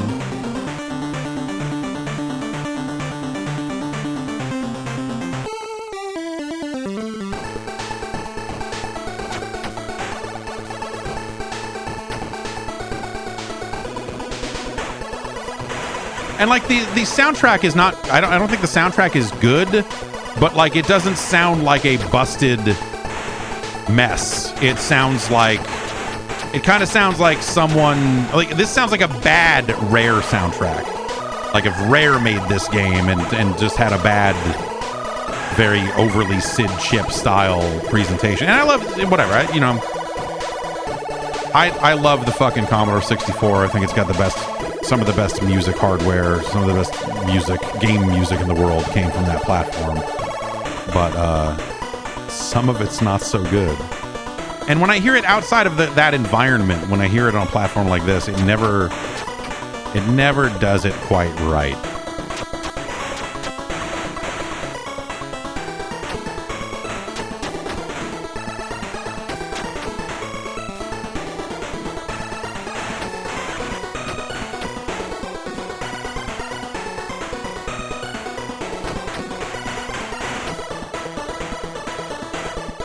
Like a lot of it just gets boiled down to just like, here's a bunch of like messy arpeggiators, which certainly the C64 had its share of those. But it felt oftentimes like the developers employing that sort of bonus life, that sort of style on the NES were doing it because they didn't know anything else or didn't know any better or whatever it is. I thought that was going to be the end of the level. I really did. Okay. Oh, do I get to play? I do. Okay. Now we get a shadow.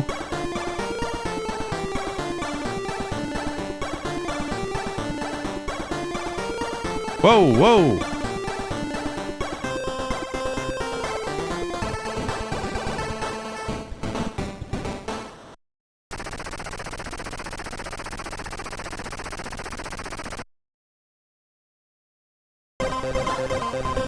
The World Terrorist Army has secretly developed a new super powerful jet codenamed Terror Vulture, which they're now testing. You must track down and destroy the prototype over hostile enemy territory.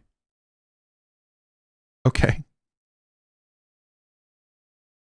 The WTA.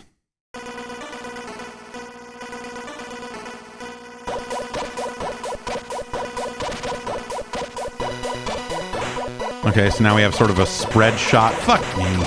Do I lose all my weapons or just weapon 3? Okay, so at least I still keep my spinnies. Close combat. Really?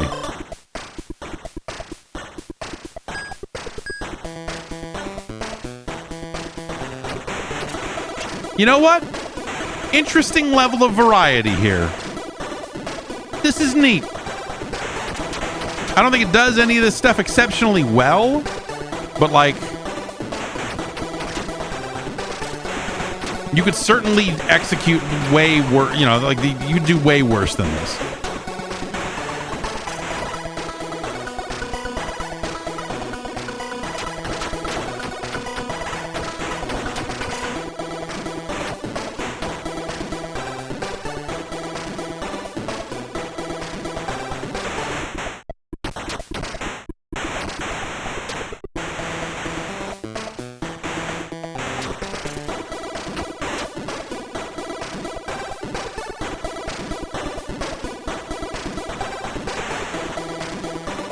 Ah!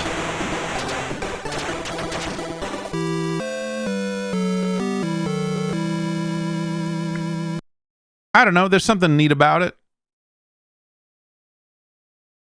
There's something neat about the variety and the way it kind of transitioned into that pretty seamlessly. It was actually impressive, you know?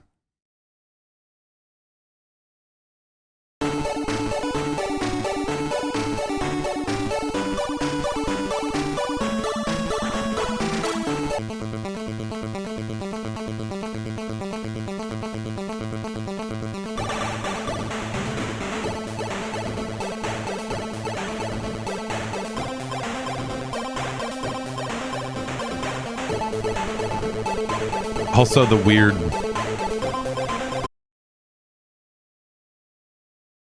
What year was on that thing? I should have reset it.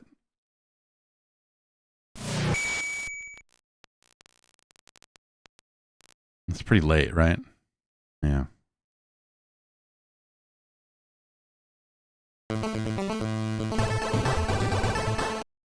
'92.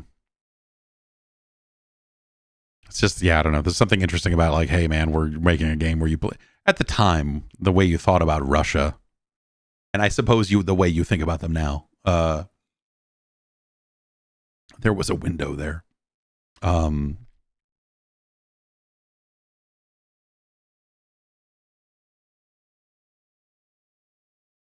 A game where you like it doesn't really trade in the, it's just like, I don't know, man, you're flying a MiG and you're just doing this, flying this Russia thing. The Russians are fighting the terrorists. And you're like, okay.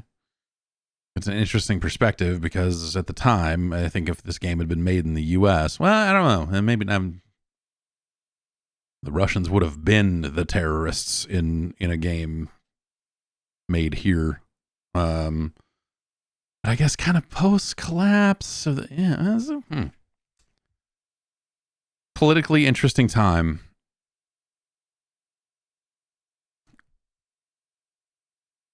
But aren't they all? Where does MiG-29 end up on our list? It's not bad.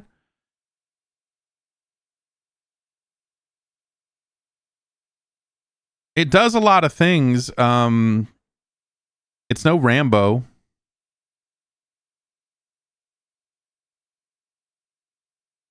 I guess, well, is it better or worse than Top Gun? Like, I think Top Gun does a better job at, like, the combat, the main behind the back combat in Top Gun is superior to that. But it's like they're trying to be different games, you know? Top Gun is trying to be a little, like, flight simulator is a dumb term to use for Top Gun. But you know, when we think about the platform and the era and everything else, you know,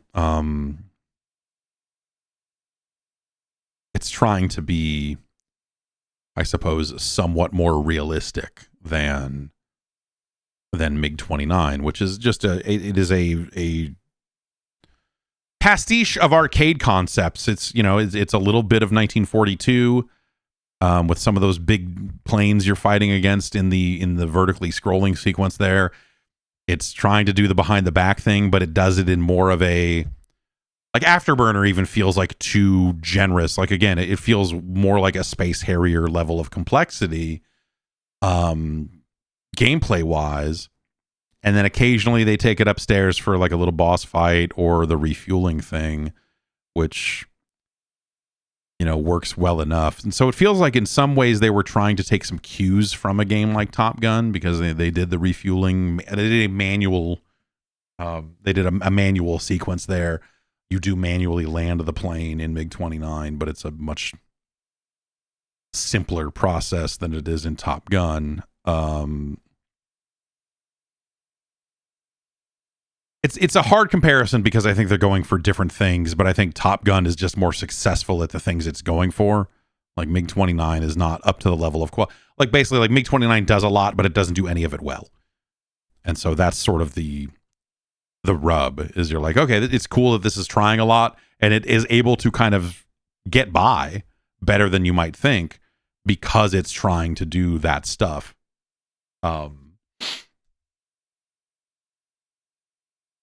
But it's not as good as Top Gun. It's no Golgo 13. Xevious the Avenger.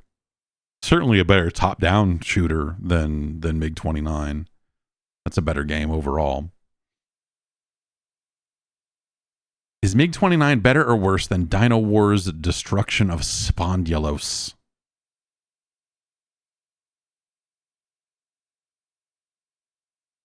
It's not as good, but it's, you know, it's better than Airwolf.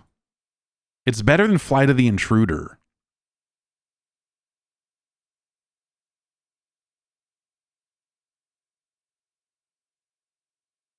And so we're looking at this kind of range.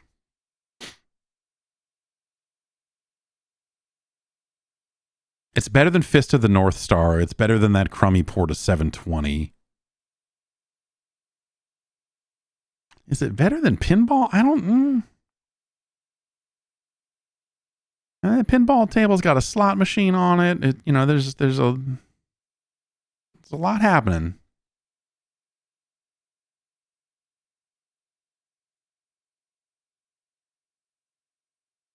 Yeah, it's our new number 229.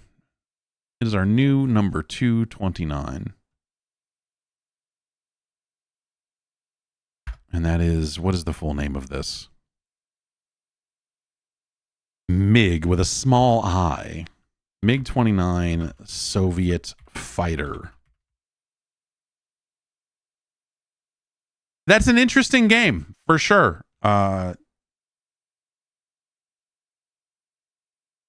They get a lot out of it, you know, like production wise, like the visuals, the music, like all that stuff. You know, could have been better.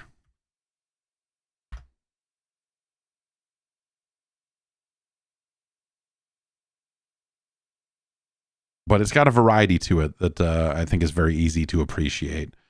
And it's very straightforward. Like ultimately, you know, I think it would have been very easy for them to bog this down with a bunch of simulator style things. You know, the refueling could have been way trickier. The landing could have been worse. Instead, they just went for like, hey, here's kind of another little arcadey sort of thing. And I think the game, it's to the game's benefit for sure. So congratulations to the Soviets for their game MiG-29 Soviet fighter. Pac-Man just wanted to see this next one. You know, these licensed games, you never know sometimes. Here's Sesame Street Countdown.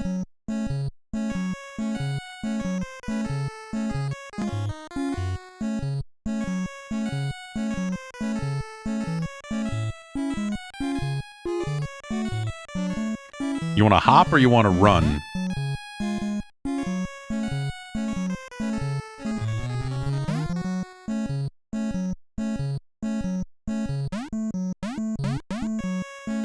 I mean, it defaults to hop, so let's start with hop, I guess.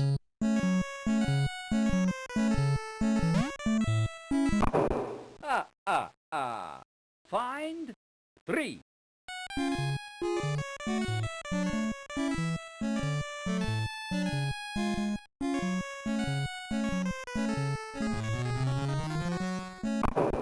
That's 1.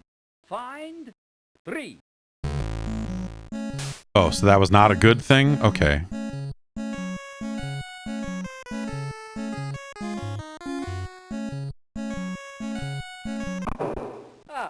Okay. So that was good, but I need to find 3 threes. That would be just 1, so we don't want that. That's just 1 also. There's a 3.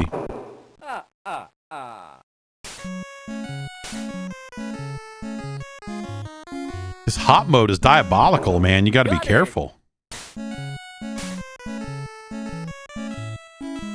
Okay, didn't we get enough? Is that enough 3s?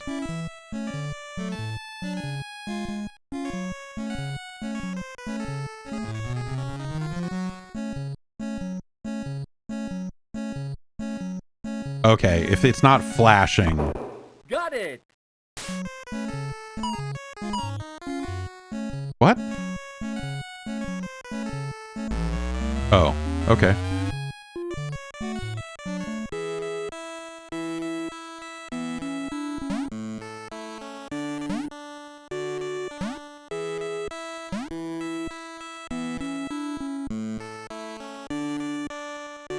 Yeah, man, I got the 3. Now what? What?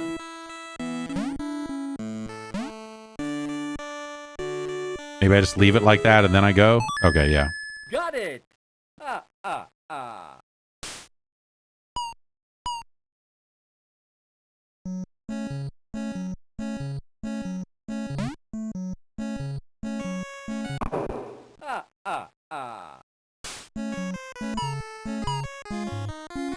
I don't understand why it's not. I mean, I got 3 already, so I guess that's why it's not. Got it.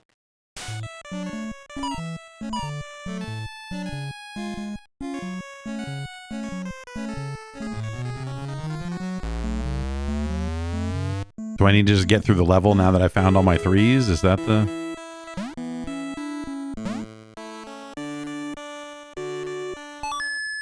Got it. Ah.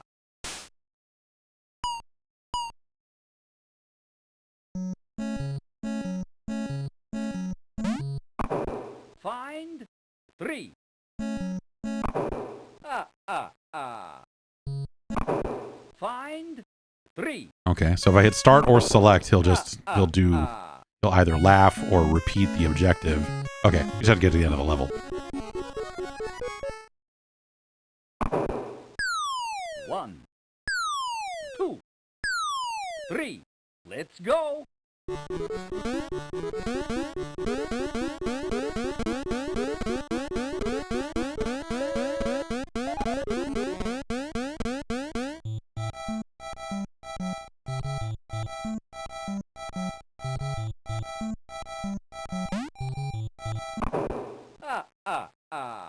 Find 10.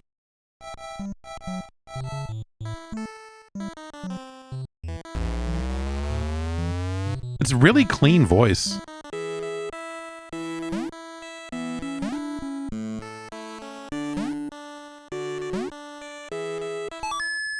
Got it. Ah.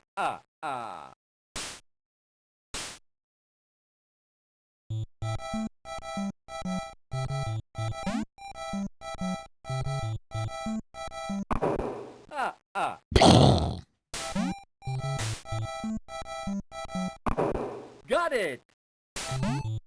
Well, we got the 3 10s that we needed to get, so I guess we just go now, huh? All right, come on, hop mode. We're hopping. Why is there a ladder? I mean, I can always get another 10. Why not, Got right? it.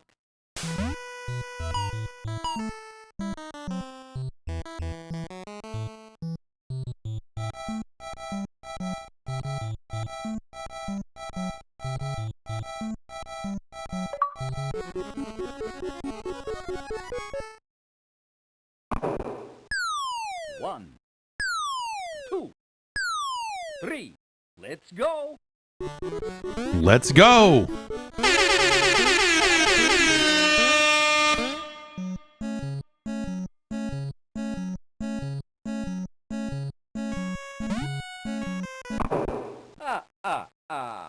Find 1. Oh, now I need to find 4 of them, so it's, you know, it's getting more intense here. These bonus areas are always good for a...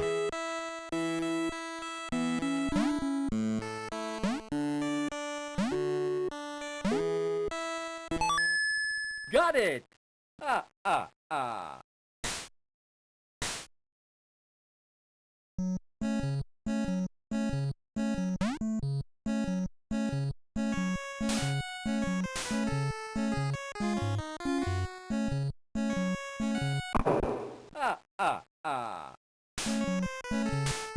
Okay.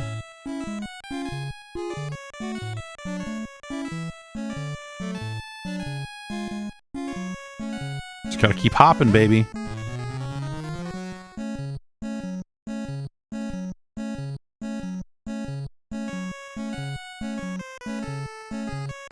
Get one more, just for the Got kicks. it. Just for the kicks, baby.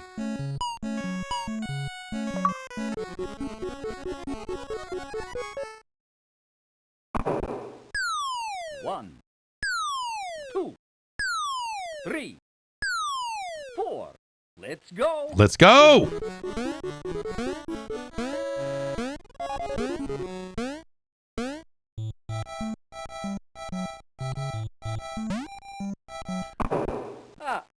So the controls are basically, I need to hit B to collect the number. If I'm pushing to the right, it'll just hop. And so you can hop through those things without collecting them.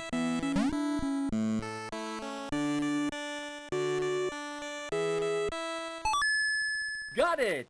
Ah.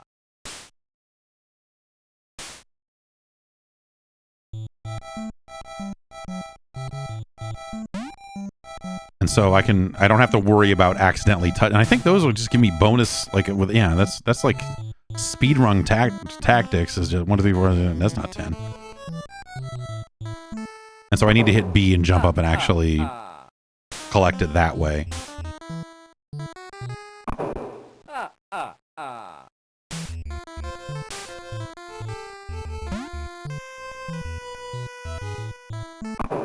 Got it. And so now that's all we need, so just hop to the end of the level.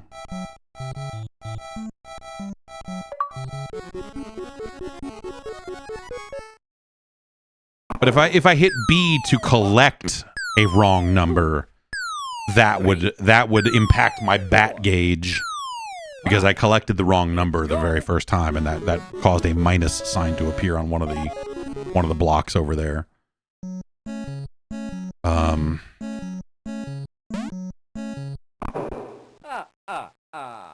Find 4.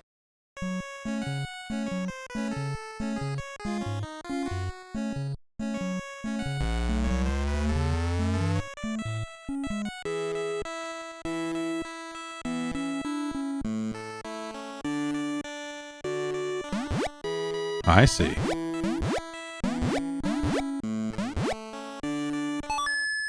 Got it. Yeah.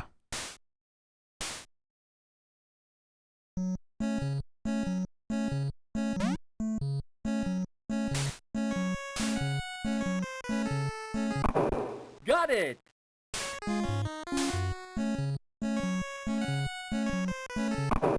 Got it. This is fine. I don't know. Like it's there's not a lot to it. But like very clean voice, and like the hop mode stuff is weird. I want to see if the run mode is maybe just better. Got it. But I'm guessing the hop mode is like, you know, for younger kids who can't control a character, it'll just hop you to kind of the next number, right? And got it.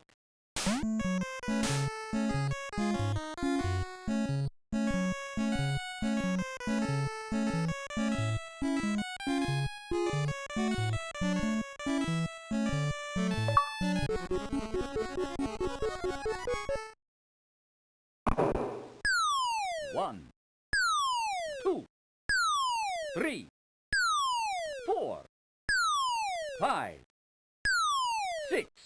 Let's go.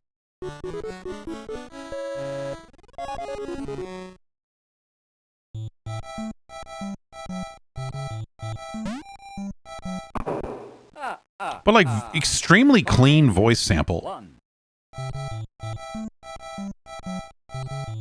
You know, this is the same platform that has like Victory Road, like, come on, let's fight! Like, you know, this is with the, you know, with the double dribble, you know, like this is Got it. way cleaner.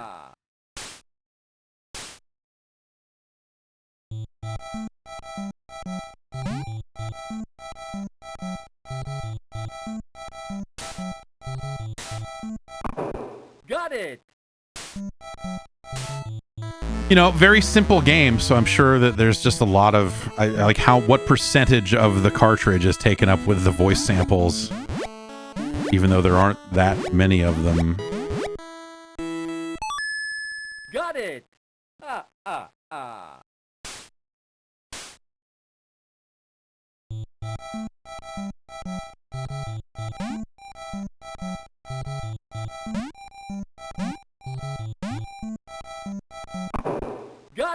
Got it. Got it.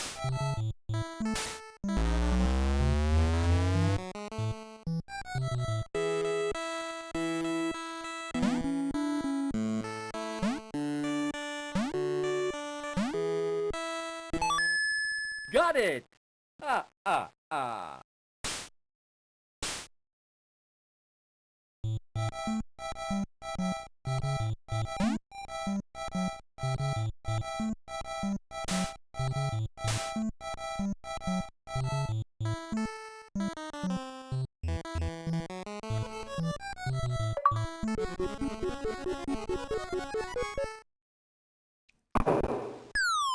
it's maybe a little long. 2, 3, 4, 5, 6, 7. Let's go.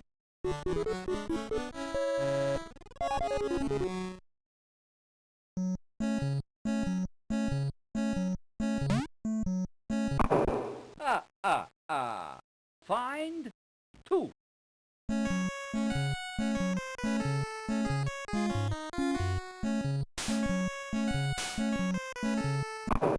Got it.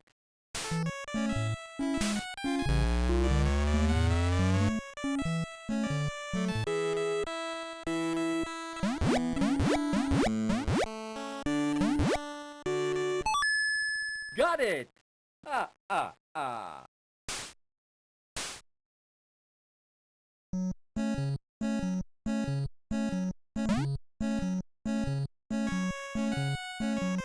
Back up we go.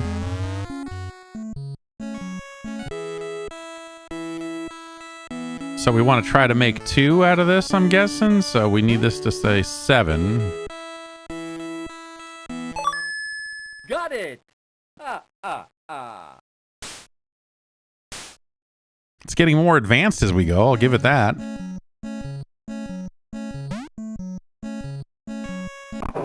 Got it.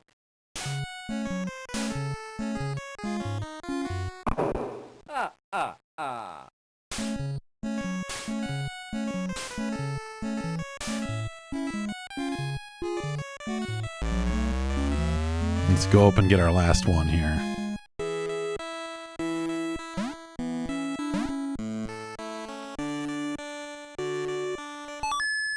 Got it.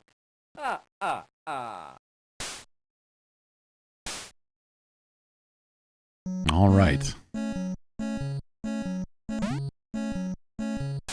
Still a bonus. Just dinosaur just hanging out.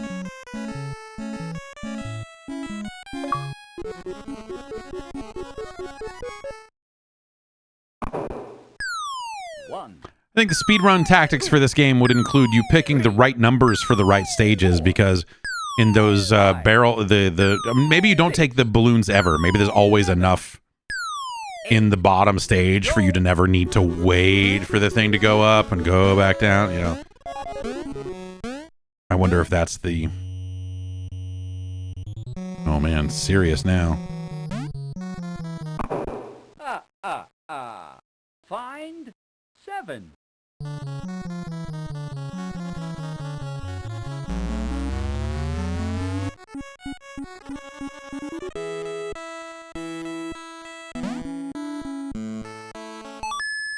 Got it.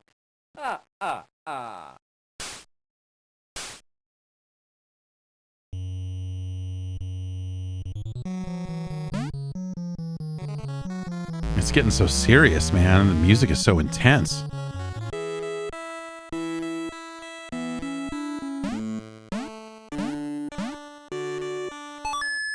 Got it.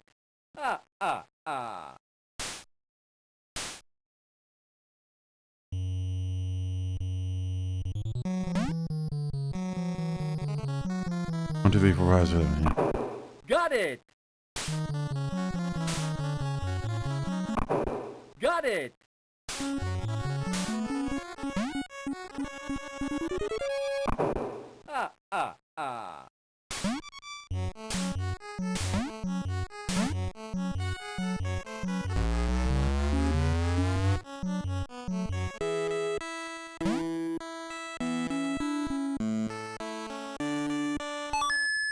Got it.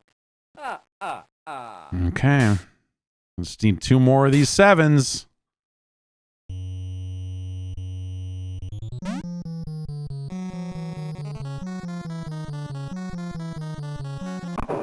Got it.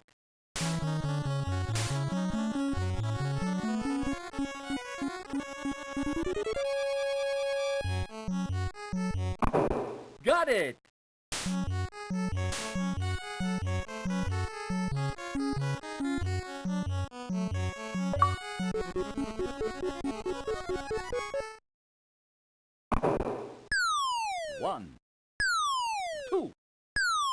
3, 4, 5, 6, 7, 8, 9. I mean, his castle didn't have any weird, like, clock towers full of gears, so I wonder if this dude's even a real vampire.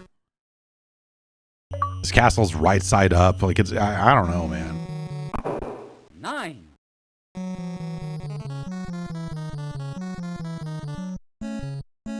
What? 9. Okay.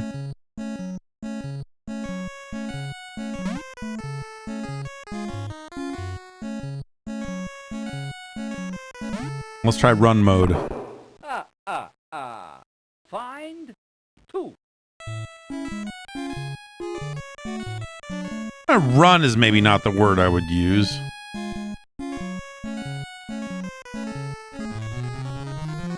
Oh, weird.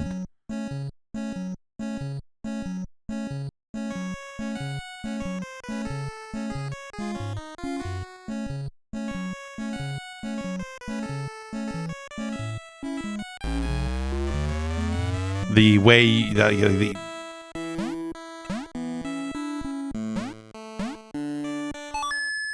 Got it. some of the collision, some of the hit detection on hit boxes on some of these things are a little rough.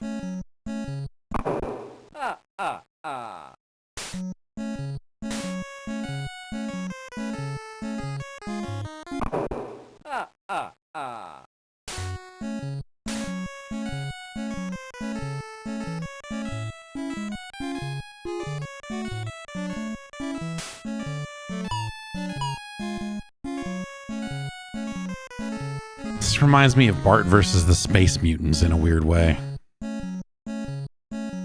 That's fucked up. 10.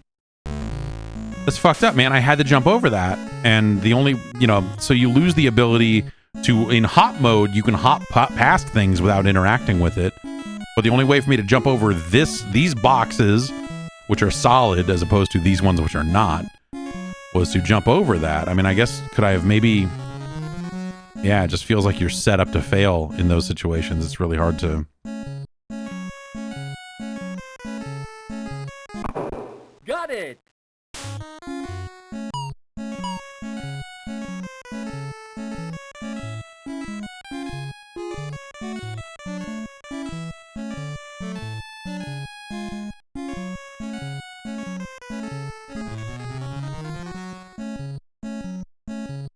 This feels like it takes way longer, dude. This is...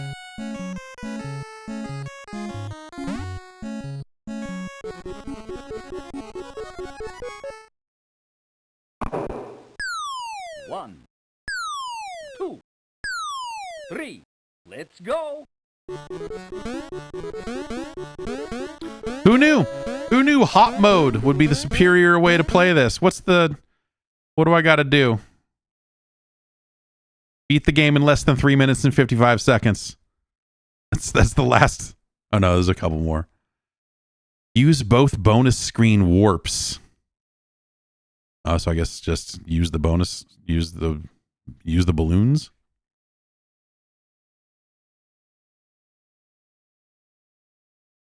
No, it's... Okay.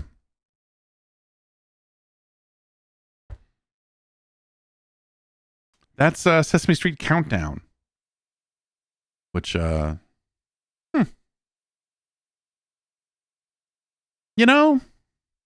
a terrible, like, I guess, like, on the learning side of it, I don't know that I guess you're kind of counting. You're counting the number of objects in some of those things, so it's got something going on there on that front, but, really clean speech goes a long way, especially with a character with, very iconic voice lines and stuff. So, this is better than both Sesame Street ABC and Sesame Street 1, 2, 3. Well, which I would say actually, that both games I think maybe have more variety than Countdown does. But I think Countdown just does a better job and also just feels better. I mean, you know, a run button would go a long way. It's a slow motherfucker. Does count.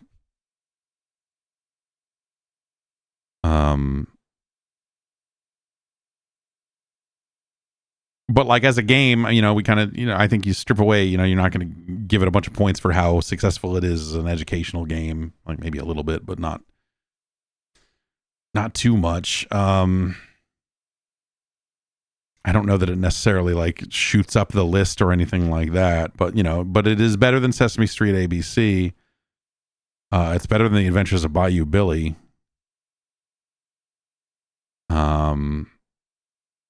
You know, like it's better than Monster Truck Rally, but not, I mean,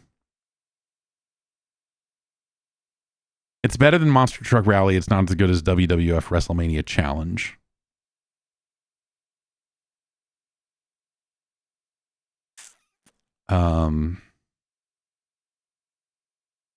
It's better than that version of Family Feud. It's our new number 380.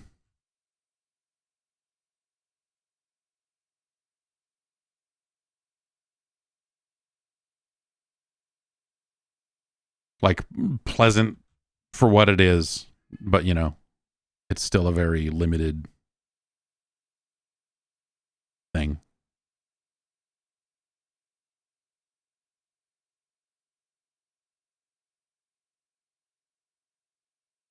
And there you have it. Our new number 380, Sesame Street Countdown.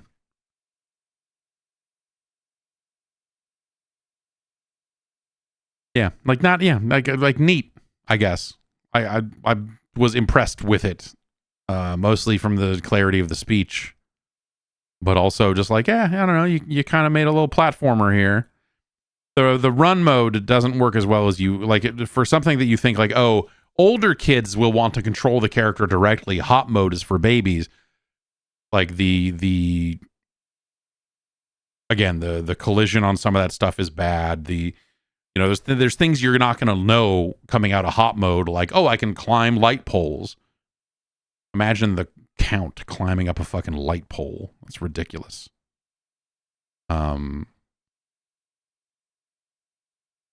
Chris wanted this next one, and it's another unlicensed product. So,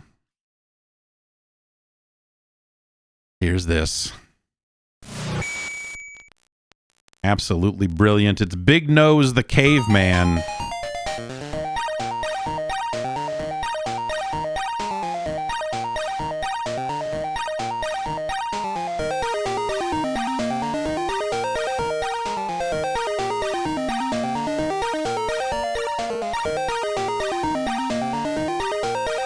Congratulations to Larry.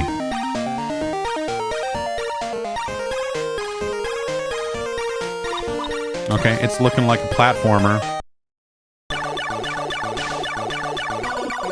Again, some real Commodore 64 musical techniques.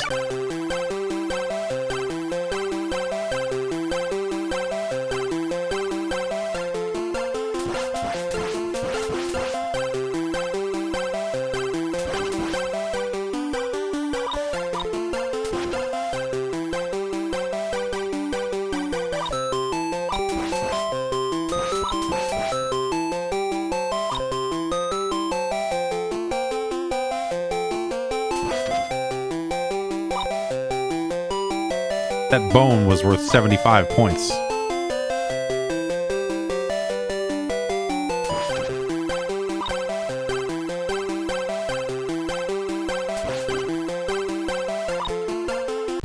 Ah.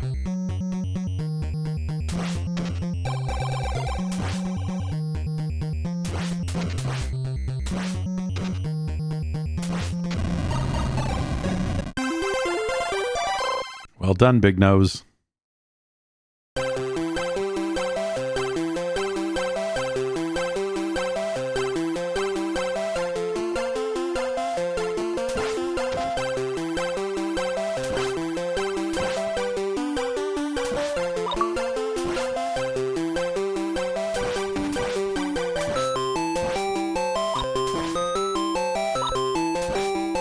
It's not a great. I like the general lack of movement in the Big Nose character. When you hit jump, he just kind of launches off the ground a little bit and shimmies ever so slightly. Oh, this is a huge obstacle in our way. Oh man.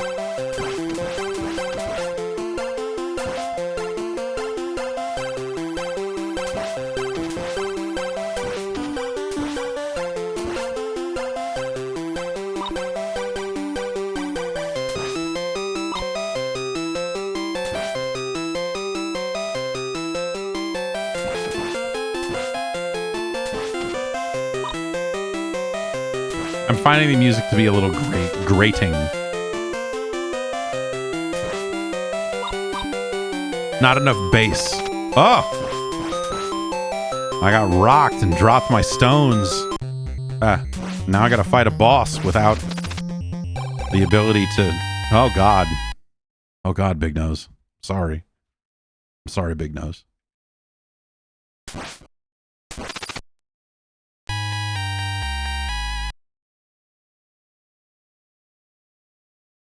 I didn't realize I was starting the boss fight again there.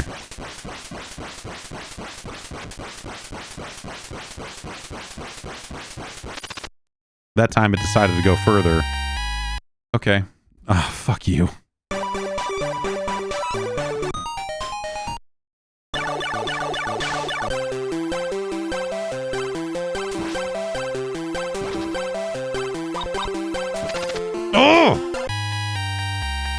Like, the club is not good. It's the range on it's real terrible.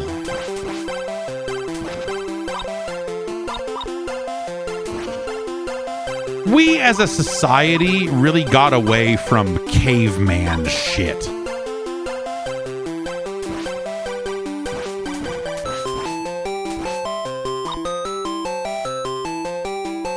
You just don't see as much media about cavemans.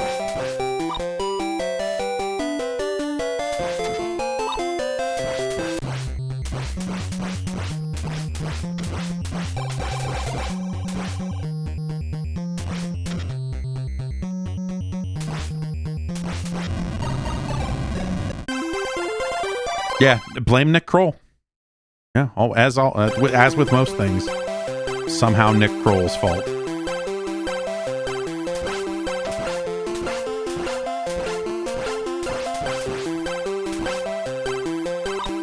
I'm about due for a rewatch of Kroll Show.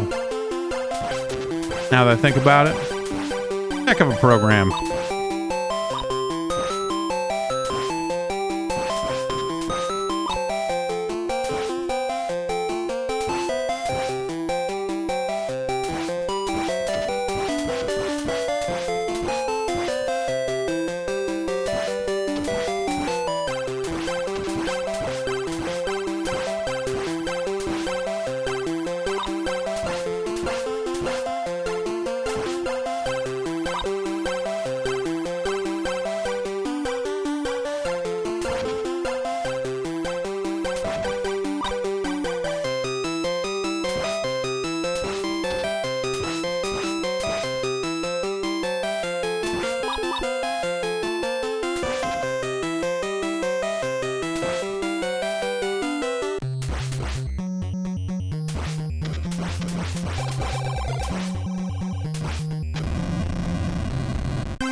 Well done, Big Nose.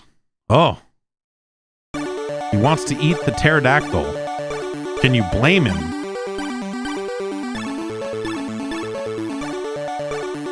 Oh. Now we've got a new kind of gameplay. Oh, the bones is his money. I see.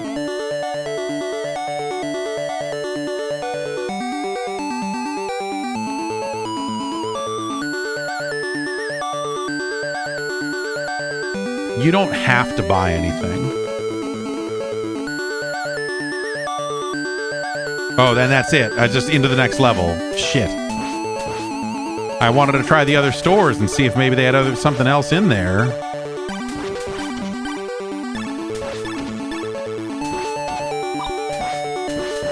You know, I was curious about Double Club, but was worried that Double Club might take away my stones.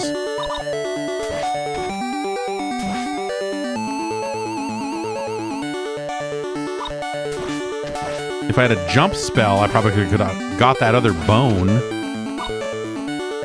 What do we got here?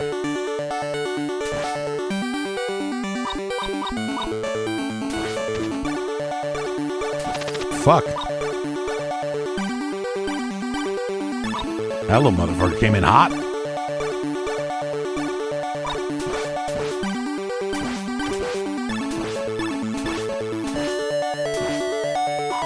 Oh.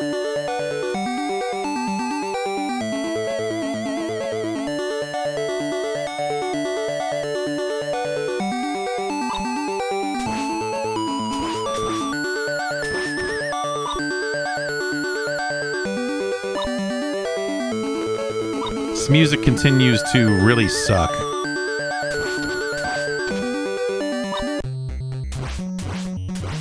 Okay, different boss here.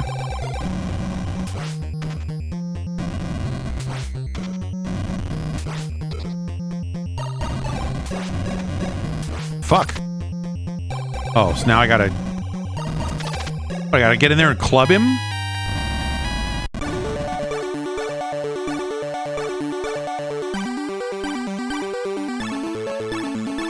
And now I'm not gonna have any rocks, so I just gotta get in that ass, I guess, huh?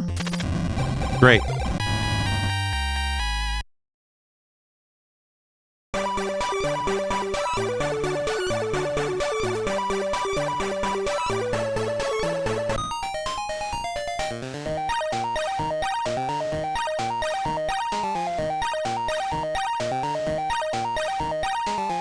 It's got a jaunty... I think my problem with the music is that it, again, like, it is all upper register. Every instrument is high.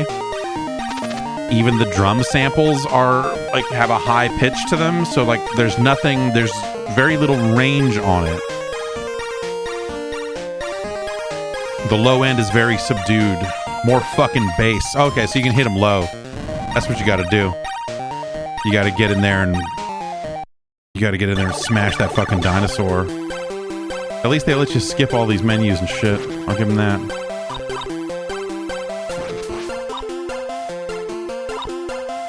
It's more than I can say for a game like, say, Warframe, where they make you watch 80-90% of their cutscenes and dialogue things without an ability to skip it.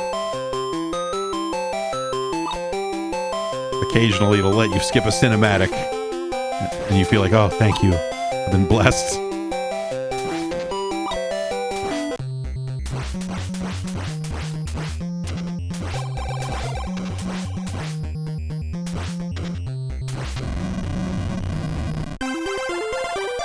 Well done, Big Nose.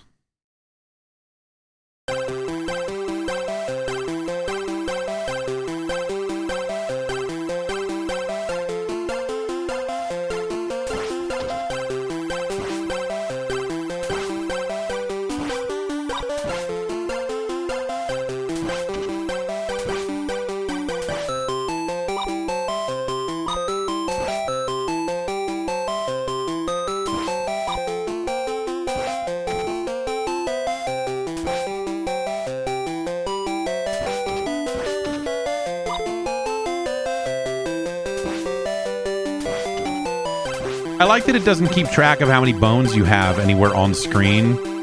So it turns into this weird reveal after the first couple of levels of like, oh, by the way, bones is money. Pausing doesn't seem to... Yeah.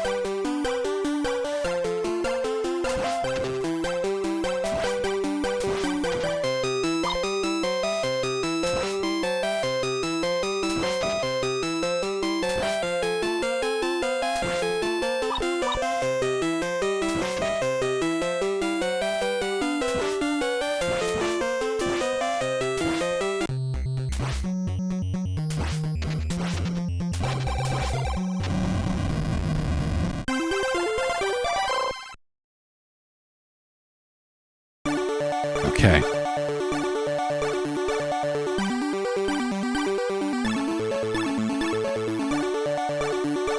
Let's just try the middle one and see if are they all the same? Are they all the same? Oh, this guy's just a jerk about it. Hard feet.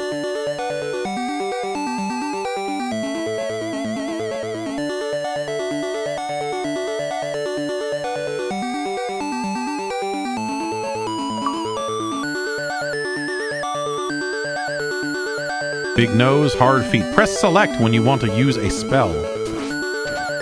So I'm guessing hard feet means I can jump on the heads of these fucking things, right? But I don't want to test it. I'm afraid to. Because I don't want to lose my rocks. I'm trying to keep my rocks on.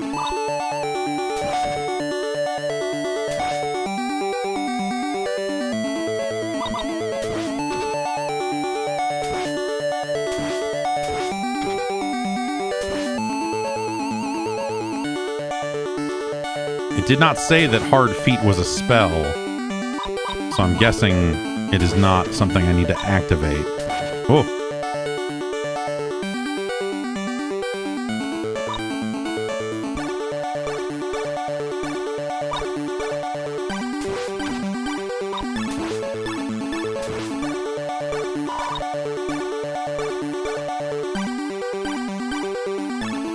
Weird jump. Weird level layout with the growing tree stumps and stuff. Like, just a... Why?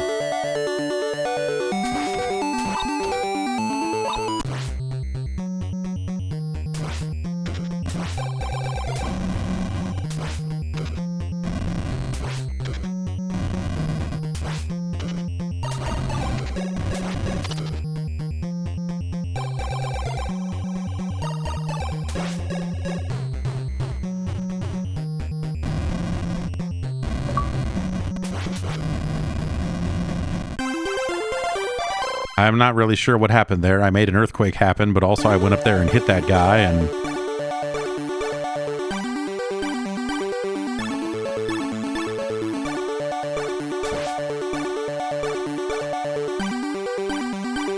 You put a bone in this pit because fuck you.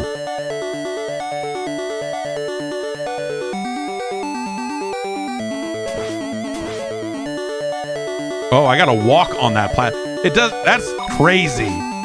You don't move when you're on the platform. You still have to walk.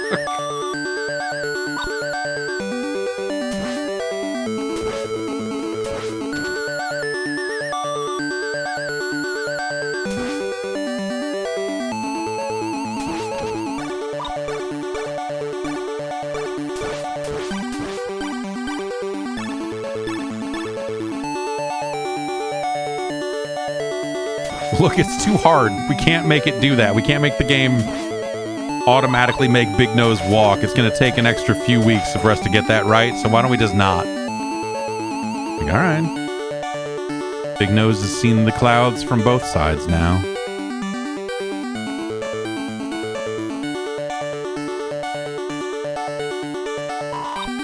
Sure.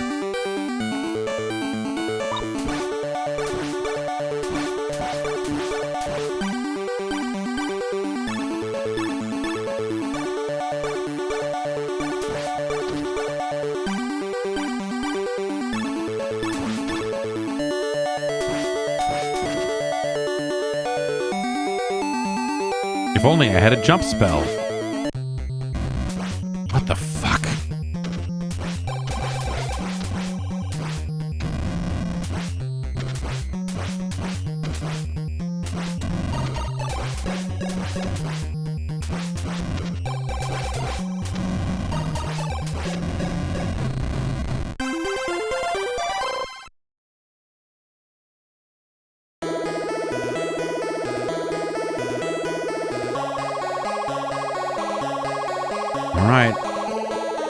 Oh, auto-scrolling. And that's not a bird I can grab onto and ride either. Which I don't know why I thought that, but my first reaction was, ooh, grab the bird and fly away from this bullshit level.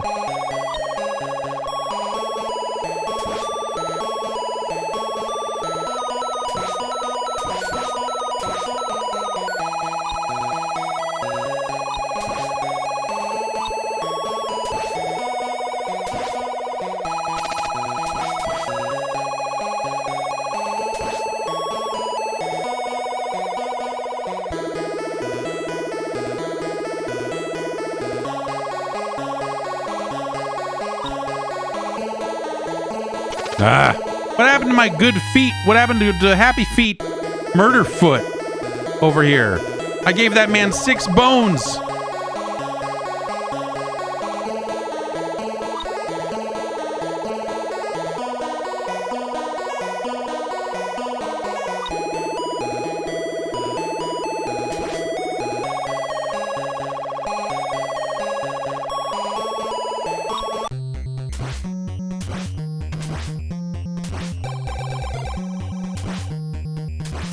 Oh, fuck.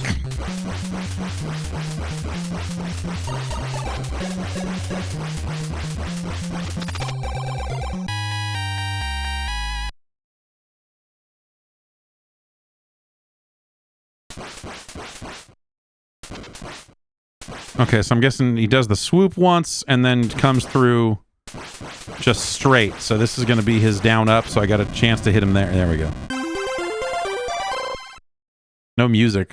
Very merciful.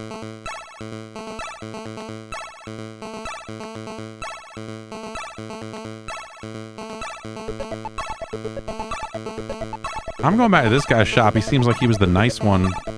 Oh, this is a different dude now. Auto Club. Yeah, I can. Does this come with, like, was it like 40 miles of free towing, or like if I join the Auto Club and I guess like if I need a battery or need a jump, right? You can.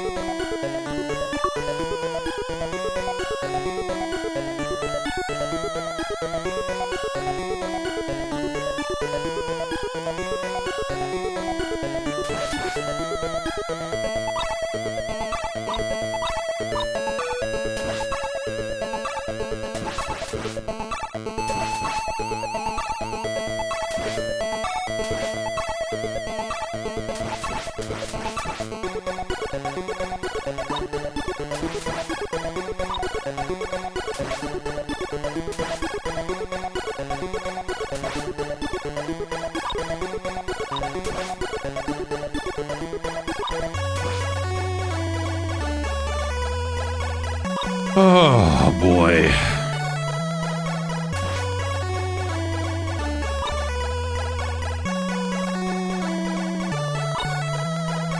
This game, like, on paper is like all right, sure, and in practice is fucking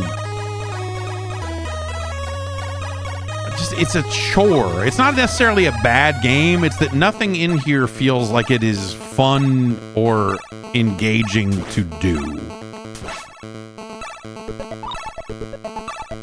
Like, if you were to describe it to somebody, you'd be like, yeah, it's a platformer, you're a caveman. You know, it's you know, you fight bosses and then, you know, and you know, you can shoot rocks out of your club if you get the upgrade to do it, and, you know. But, like, none of this is any good.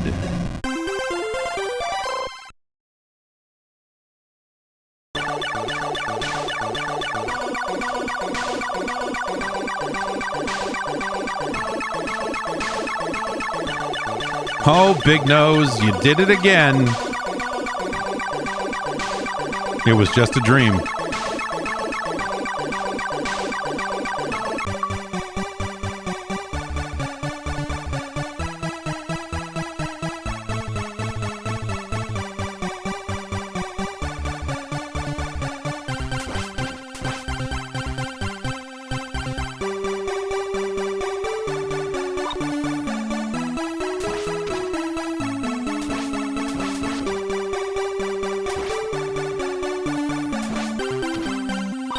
Yeah, Codemaster is all about value. This game probably has like fucking 200 levels in it or something stupid. You know what I'll say about this game? It's not good. You know what else to say about this game? Like, it has had a variety in its bosses so far that is greater than I would expect. Which of course leads me to believe that, like, you're gonna fight that scorpion fucking thing about 50 times by the time this game is over, but at least they don't give it to you all in a row.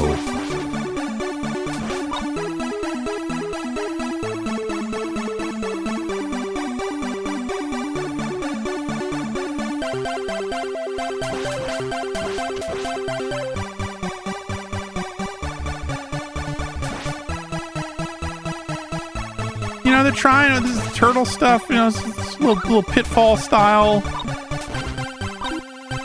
Little BC's Quest for Tires. Oh, yeah, it's this thing again. But in a different context.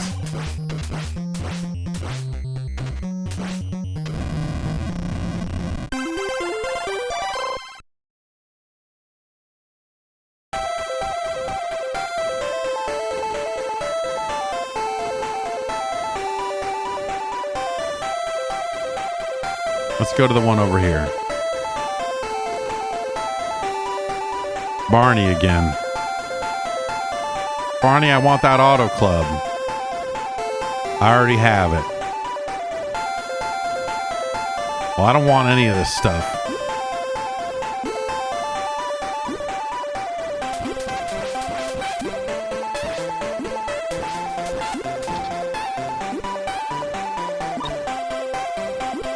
No secrets up here.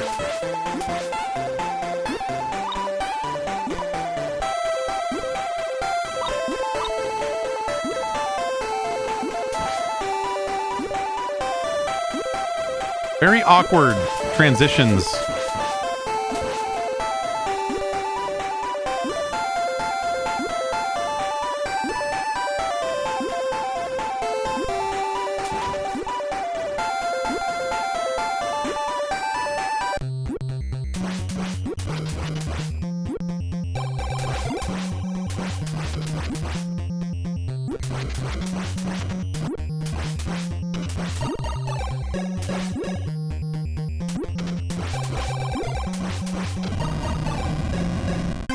Okay. I don't know, man.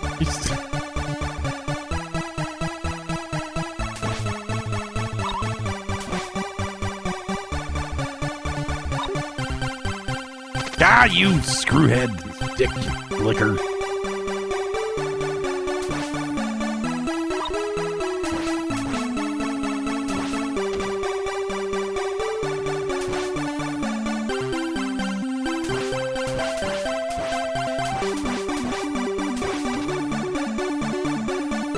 Jammed me up, man. The turtles and jumping fish combo was too much for me to handle.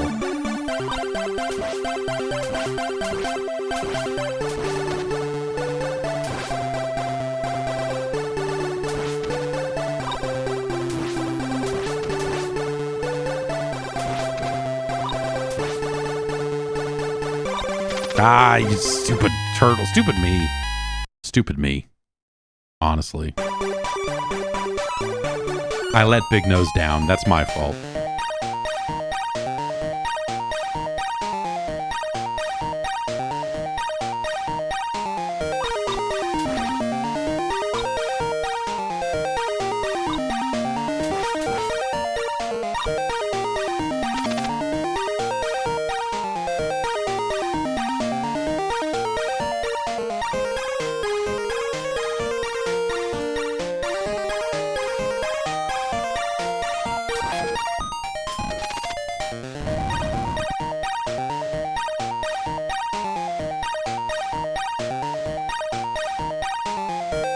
Okay, Big Nose. How many levels do you think there are in this?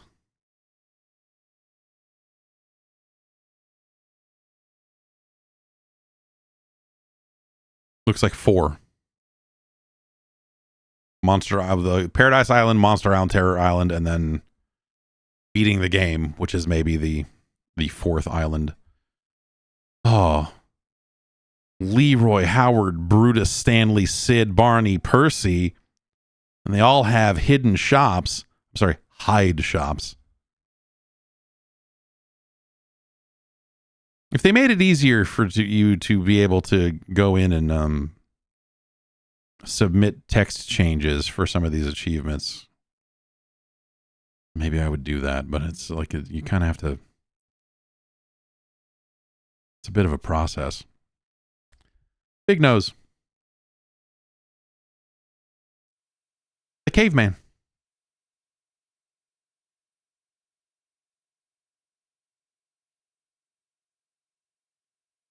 Not to be confused with Big Nose Freaks Out.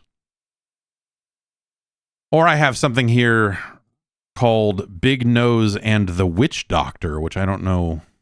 It says it's a beta. I don't know that maybe that just never came out. The unreleased Big Nose game. All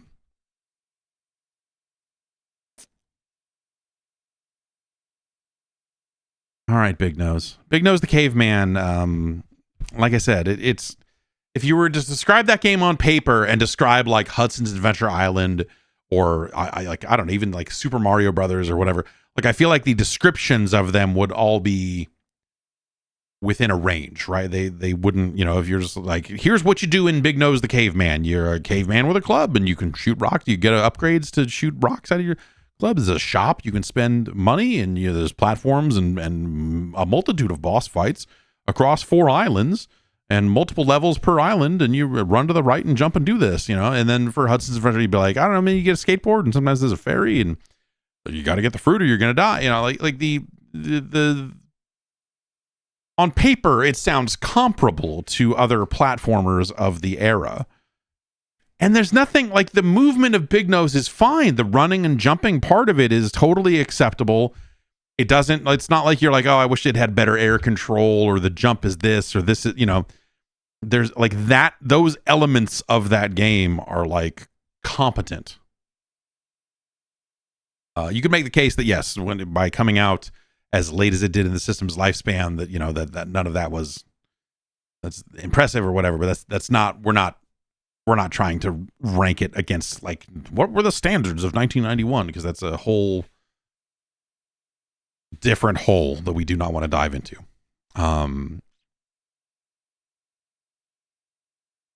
It's just that none of it does anything. None of it feels good enough to make you want to play it.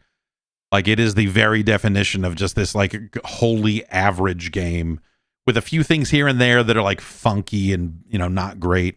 You know, positioning you right before the boss fight with no opportunity to get any rocks is not great. The range on that club is garbage. And so fighting without the ranged attack is significantly worse as a game. It's got hints of things because you're like, oh, look, it's got these spells and it's got this, you know, these upgrades I can buy. And like, you know, that stuff doesn't seem particularly consequential. It just feels like this very drab platformer, but it has a variety to it. I got to give it that. Like, you know, the boss fights and stuff that we saw over the course of that, you know, world and a half or whatever that we saw, like it's not, you know,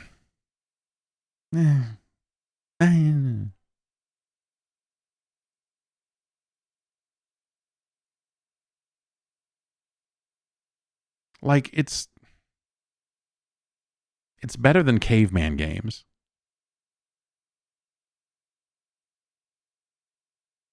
It's better than Defenders of Dynatron City.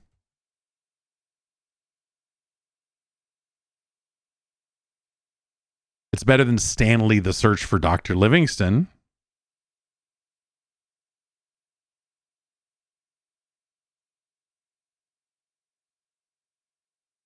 But it's like that, you know, it is, there's a B-52-esque quality to this. It's better than B-52. It's better than Godzilla Monster of Monsters. It is better than Supercars. Is it better or worse than Worm Journey to the Center of the Earth? A very funky game. Worm has some charm for sure. But it's not, you know. I'll tell you to you like this. Big Nose the Caveman is not as good as Ikari Warriors 2 Victory Road. At no point was I enticed to go and fight by a voice. At no point was I welcomed into a shop with a voice. If when I walked into that shop, if I said, welcome, I'd be like, oh, well, Big Nose the Caveman is not fucking around. Huh.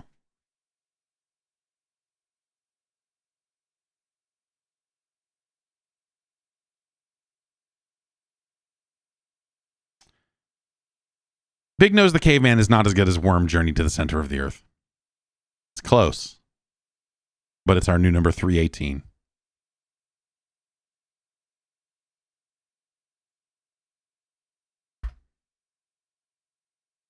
The game versus the box doesn't seem to be able to decide if Big Nose is one or two words. In game, it's one word, but out of game, it seems like everywhere else it is two.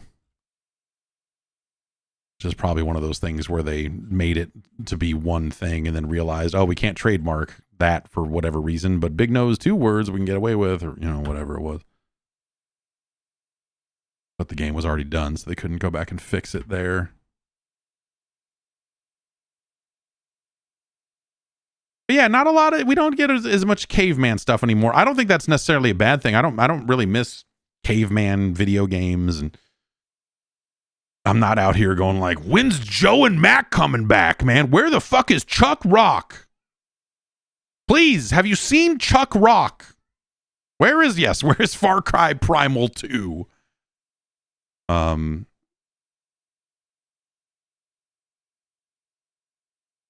Chuck Rock.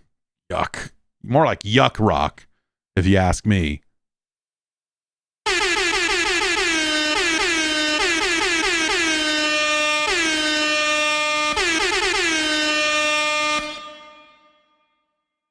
Son of Yuck Rock. Suck on that. That's going to do it. There's one game left on the list that we will use for next week. It's a game called Knight Rider, which I had to check and make sure it wasn't on the list. It is not. We're getting down to it that way that like I almost played a game that we had already ranked. Or someone suggested one that had already been ranked, and I remembered at the last minute, like, oh right, yeah. But yeah, we've got 446 games on the list now. And this top 10, every week that goes by, it solidifies ever so slightly more. It's been a little bit since we've put anything in there. It was episode 69 when we played The Legend of Zelda. I don't know if there are any games left that are as big as that one. I mean, they made a sequel to The Legend of Zelda. Maybe that ends up, who knows where that ends up. But when I look at the list of remaining games, it's an interesting one for sure. We've got, Defender of the Crown, Days of Thunder, Magic Darts, Mega Man 3 through 6, Ninja Crusaders, North and South. They did an NES version of Rampart. Oh boy. Yikes. Shadowgate. Haven't looked at Shadowgate. Swords and Serpents. I mean, yeah, there's still more Wizards and Warriors to be played even. Oh, that's right. There was that NES version of TMNT Tournament Fighters. Gosh. Tetris 2. A lot of Ultima games. That Wolverine game. Yikes. Star Tropics 1 and 2. Yeah, there's a lot of interesting stuff left for the list. Barker Bill's Trick Shooting. Anyone? No? No one?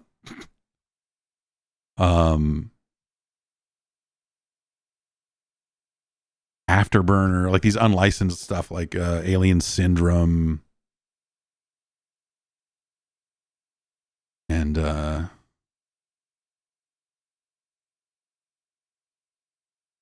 RBI Baseball 2 and 3. Tag and Dragon. Yeah, I forgot all about Tag and Dragon. Vindicators. I had a copy of Vindicators. So yeah, a lot of games left. Castlevania 2 and 3. Faxanadu. Couple of Ninja Gaiden games. Snake's Revenge, the classic, the Metal Gear classic that everyone loves. We've got that. We've got the Moffat Conspiracy. I think there's another G.I. Joe game in there. Yeah, there's a lot of stuff left. Nintendo World Cup. Romance of the Three Kingdoms 1 and 2. Oh boy. Arch Rivals. Yeah. Can't imagine that's a good NES game, but we'll see. We'll find out. Be back next Friday to rank another batch of games. Thanks everybody for watching. If you want to influence the list of games and bump any of the names I mentioned up front, hey, patreon.com/Jeff Gerstmann is the place to go. Join the advisory panel. You can do exactly that. You also get on the Discord and all this other stuff. It's fun. It's fun. My stomach feels bad. I ate a good-sized breakfast, but this ghost cherry limeade is not is not doing it for me today. But we carry on. Be back on Tuesday with the podcast. Come on through. And thanks everybody for watching. And I'll see you next time.